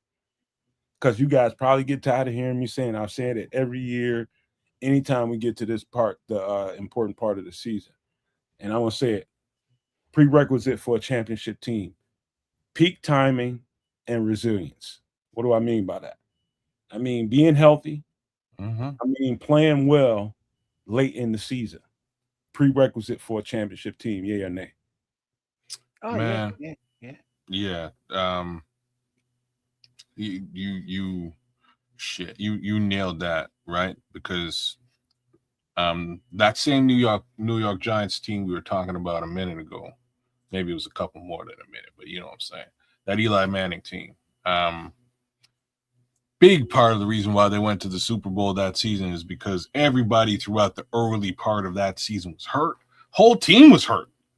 And then suddenly they all came back and everybody else was hurt. All the other teams were dealing with injury. So they had all these fresh, talented bodies back on the field, and they just ran ruckshod for a bunch of weeks towards the end of the season, including the playoffs. And that really fueled them and pushed them as far as they went that year. Stuff like that doesn't happen all the time, but when it does happen, it's exactly what you're saying. It's timing, it's resilience. So, big ups to Kyler Gordon. You know what I mean? Like if you're going through some stuff, I want to see you healthy on the field, as does every Bears fan out there, as does your head coach. So, if you got to work through some stuff to get to where you need to get to, let's get you on the field and get you on the field healthy, man. So again, maybe that is a boon, it's a boost to our success in 2026. And that goes to Ozzie Trapillo and many other players who have been sort of battling through injury, TJ Edwards, etc., Grady Jarrett, Dayo Odengbo. Maybe all of this is to say that finally when we get healthy versions of these particular, Shamar Turner, finally when we get healthy versions of all these players on the field, it might be a boost to the Chicago Bears. Resilience is good because, we want, your top line players to come back from injury. We don't want to rush it back, to my point earlier, but resilience also means, the next man up needs to be able to carry his weight, and earn that roster spot to, say, hey, if I need to fill in, cool. Teabag, Tyson Bagent, he's made several $1 million as a backup quarterback, and we hope that we don't see him play. That's weird. It's like we know he's on the team and we like him on the team. He's getting, nice paycheck, but we don't want to see him play because he's the backup quarterback and we like our starting quarterback. So the resilience of his attitude, knowing that he wants to play, but he's, taking the position of being the backup because of whatever his reasons are. So the resilience goes beyond the physical. It's mental as well. And so everybody has their own role to play, whether it be, a bench guy, whether it be a practice squad guy, just to, fill in a game or two here or there if necessary. So yeah, resilience from top to bottom in the organization is a very key component of being, a championship franchise, in my opinion. Yeah, straight. Peak timing. I know y'all probably got tired of me saying that I pay hardly any attention to the very beginning of the season. I pay attention. I love the team to get off to that hot start. I keep trying to tell Don that. I'm like, y'all get off every year to that hot start. Y'all just running cats out of the building. Next thing you know, the middle of the season, towards the end of the season, y'all hurt. Y'all been going so hard. And, you know, the way Dan Campbell coaches the team doesn't seem like there's a proper balance of, okay, dog, we've been going hard. I've been playing this guy hard, this linebacker, this safety. He's been banging. We need to get him some rest. You know, we need to get him ready for the post. Don't seem to be a plan for that. And I think if there was, I think Detroit would probably have 2 rings by now. But because I think that coach has an old school mentality that just runs them until they just grind them into the ground, and they always wear out by the time the end of the season comes, to their detriment. Every effing year. I've seen that for 4 years straight, at least. They just wear out at the end of the season. I love to see our enemies do that. Because I know that it's a certain amount of, man, you gotta. I covet the teams that are playing well somewhere in that 10th, 12th to 13th week. Give me 3 straight games or something at a minimum. Give me 3 straight games where you're putting it together going into the playoffs, and I think we got a real good chance. I think those are the winning formulas right there. And some of that is luck. You just get healthy at the right time. Yep.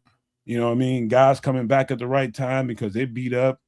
You know, there's a certain amount of that goes on. So there's a certain amount of luck that goes on. There's also a certain amount of planning that goes into that as well. Talking about the depth, making sure that guys get enough reps. You ain't putting too many reps on guys when they don't really need it. You know what I mean? Some of that stuff is a plan. Some of that stuff is just you flat out stupid and you don't know how to manage your team. I'd say that about Dan Campbell, even though I love the way they play.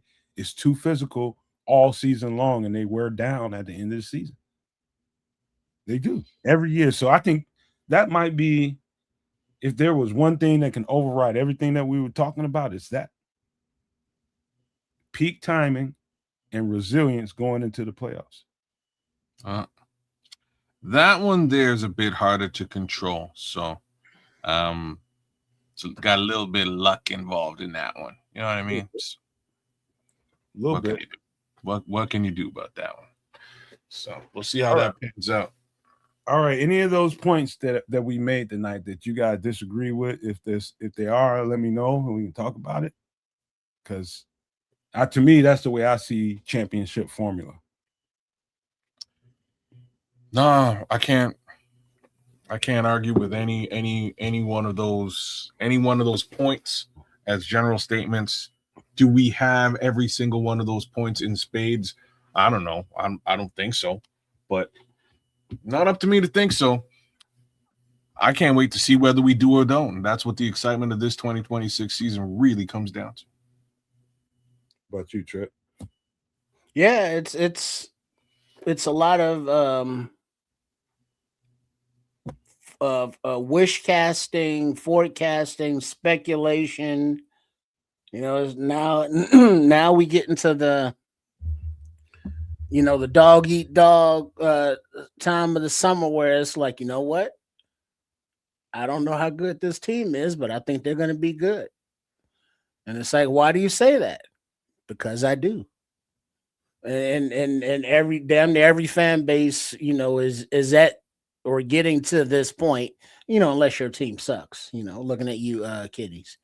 Mm-hmm. But it's to be determined, to be seen, because we have a lot of question marks, and the answers that are supposedly the answers to those questions are question marks. Right themselves. Now, you're right. Yeah, man. The point of the whole conversation today, and why I wanted to break this down on the show, is so that we can have a introspective conversation about it, about what we've done so far leading into this season. Do we have enough, and do we do the right things? And it's not about so much about what you did, it's how you did it. You know what I mean? Both of those things are married together. Both of them. And did we do the right things? Do we go about this thing the right way? Those are that's championship DNA right there. What we get talking about tonight. All of those things are super valid in in the grand scope of the 2026 Chicago Bears. I think this was an interesting discussion across the board. I do have to sort of say that again. In my opinion, I think everything leads us to 2027. We could sneak. I'm gonna fuss with you all. I'm gonna fuss. We could sneak up. We could sneak up into the Super Bowl and win this season too. Don't get me wrong. Just as many. Feels like a cop out to me. No, and as a player, as a former player, you would definitely say that. And I'm not saying that this season is doomed, right? Like I'm not saying anything like that. What I am saying is that a lot of learning is going to come from this season with the potential correction in 2027. That's all I'm saying. Whether that learning leads us right to the Super Bowl, corrections will be in place in 2027 regardless. You know what a year in time in your body is, right? You know what a year from now will be with your body. You know what the year before was like for your body and you. That's one thing. What's a year for a football player? How much time do you think to your like dog years, kind of, right? Mm-hmm. That's a good way of looking at it, yeah. And so every time I hear you say, let's just wait to 2027, that's what I think. Oh, no. Don't. No doubt. That's what I haven't said. I'm not saying let's wait till 2027.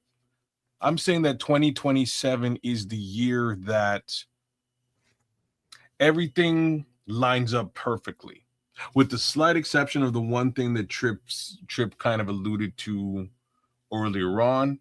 But I mean, he'll still be on the team, right? And that is just Joe Thuney getting 1 year older, right? Outside of that, they can do everything that they need to do with the roster. If 2026 shows them that there are gaps within the existing structure of the roster, they can do whatever they need to do. They're not really bound to anything. They're not beholden to anything. They're somewhere in and around, let's just call it $120 million available for them to shift and move around. I'm going to say it's probably more than that. In any event, they can really do whatever they want to make this team that much better than it is at this present moment. Kids, they have to make this year the year. They don't have the time to waste. They don't have the. From a player perspective, you're right. They don't have the leeway or the luxury of saying, this one is just for. No player does. This one is just for the books. We're gonna really put our foot on the gas in 2027. No way. No player does. There's no way nobody in that building is thinking that. If I'm Ryan Poles, I might be. No. Nope. He wouldn't be the GM. Not on this team, he wouldn't be. Because if you think in 2027, you're gonna start moving like this, you're waiting for 2027. I think he did. I don't think he did, man. I think he's doing according to what Ben and Dennis is saying. Like, man, we think we can do something with this crop. And I think they, that's why this part of the season is, now we have podcasts and so many people have a point of view. We hear everybody's point of view so much that we think that's valid because we hear their point of view so much, but ain't nothing important at all going on the outside of that building, including myself, my conversation, and everybody else. It's not important. All we can do is bring you a perspective that we think. Now, inside that building, they are locked in and looking for a Lombardi. They should be that. And they're not 2027. We'll worry about that when we get there. GMs have to plan for that kind of eventuality on books, on when it comes to accounting and when it comes to, okay, do we jump and make this move right here and be stuck with that until 2028, 2030 or something like that? There's certain decisions that have to be made there, but that needs to stay in that office with those people until if it gets to the coach, that means it's something the coach requested. Outside of that, there should be a door in between those two entities right now. And I'm on this show, I'm trying to be the door. Yeah. And there's nothing wrong with that, right? And like I'm saying, what you're saying is super valid, because if I'm Dio Dangle, all there is 2026. If I'm Grady Jarrett, all there is 2026. You see what I'm saying? Like these guys have this year. Next year is an enigma. If I'm Ryan Poles, I'm saying that these guys have this year, and y'all need to make this year work. If it works, we'll talk in 2027. See what I'm saying? But the upside for the overall team is if it don't work, and this is the overall if it don't work, I think we have the offense figured out, and I think we're going to see that this season. And if it don't work, there's about $100 million plus to make it fucking like not only work, but work like clockwork next year. That's if it don't continue, the contingency plan is in place. You see the game in dollars and cents, and it took me a while to understand that.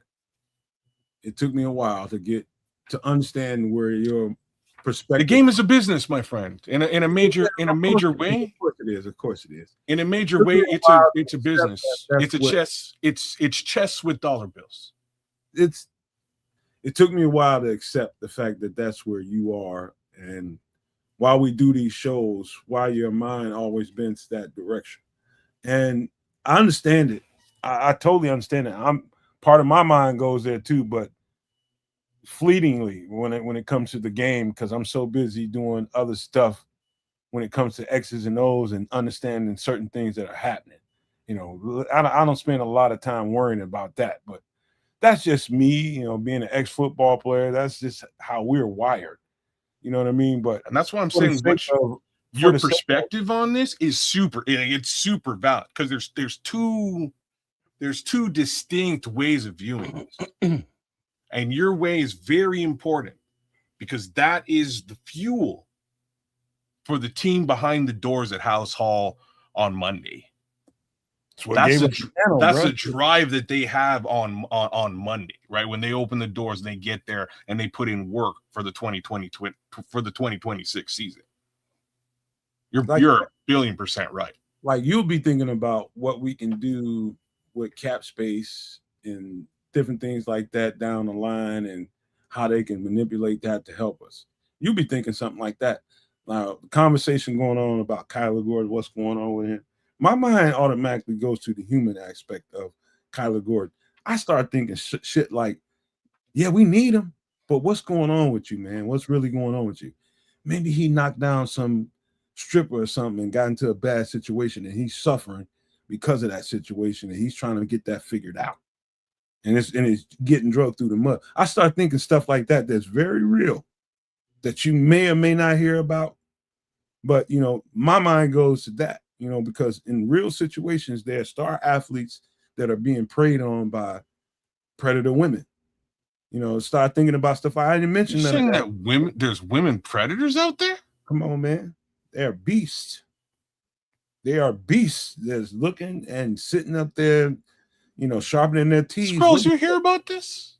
There are some out there that prey on. But anyway, man, we ain't going to get too much into that. But that's the way our mindset works. I mean, there's a difference there.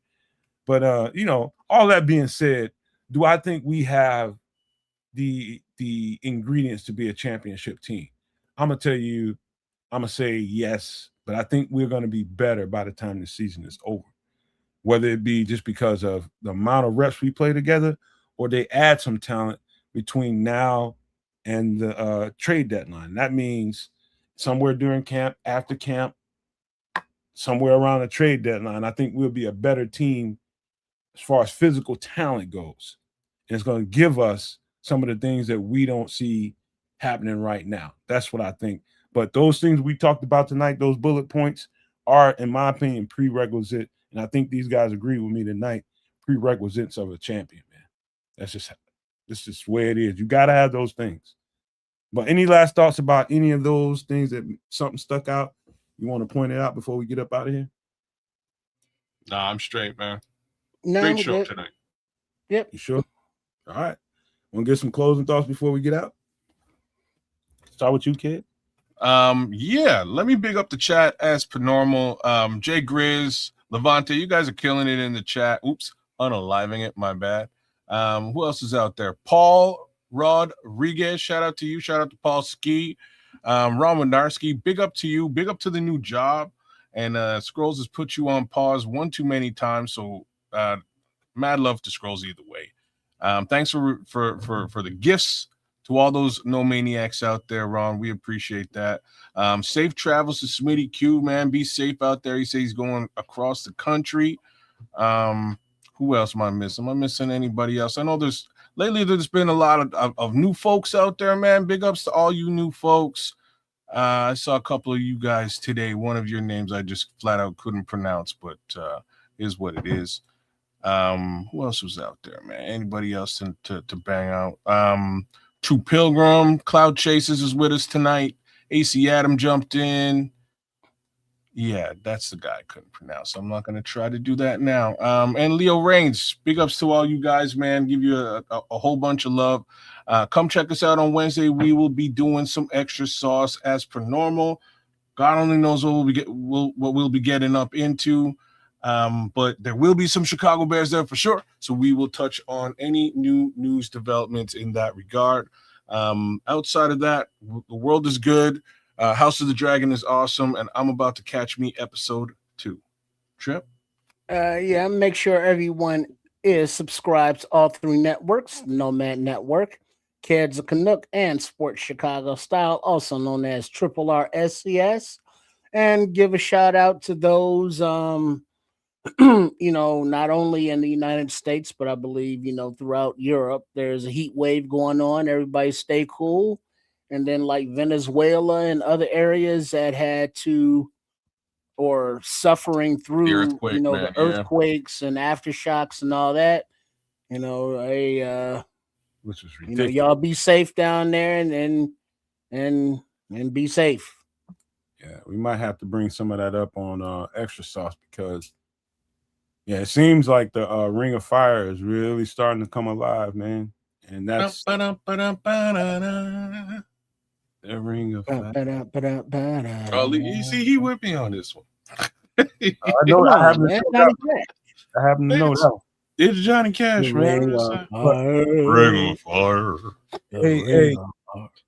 If I had to say, I think we made some pretty damn good shows that as Bears fans, it made us think, whether it be an X and O conversation about, the layers of football and the nuances of football, but how we described and broke down what it's going to take for us. I don't know if I've seen a show yet that broke it down and got as introspective as we did about our team and do we have the components and put it down from layer to layer like we did tonight. I don't know if I've seen that, not at least in our Bears community. I haven't seen that. And so shout out to these boys right here for, making sure that conversation went the way it was supposed to. Nothing was scripted. Nothing was discussed beforehand. They knew nothing about any of the stuff that was going to be said. But what came out of them was their truth. What came out of the No Maniacs was their truth about what they thought this Bears team is and whether or not these things are important or do we even have any of those things. But that's the way we saw, championship DNA, championship pedigree. They better have those things. I don't think No Maniacs disagree with us tonight for the first time. So that was cool, that we go ahead, Kedz. No, man. You rock and roll. I'm actually just in flat out agreement that for the most part, the No Maniacs were in agreement with us. We invite all the spirited conversation, and you don't have to agree with everything we say. Fight us back. But when we make a point that's really on point, you can see it in the chat. It's unanimous, and that's what we're gonna need. So go back and watch the show. There's gonna be shorts that's gonna come out from these conversations that we'll put out there for the rest of the Bears community that don't come here. They're gonna wish they came here because it don't happen like that nowhere else, man. We broke this shit down tonight. That's what we're gonna need, man. But thank you guys for being here on this fine Sunday night. Y'all take care of each other, man, and be nice to each other. Be well. Take care of the Bears community like we always do, man. We do this stuff for each other. And I just want to say thank you from the bottom of my heart and on behalf of Kedz, the Canuck, his channel, Sports Chicago Style, Triple R, and his channel and his personalities. I say that we thank you all, and we're going to leave you guys with these famous words: love, peace, and hair grease, y'all.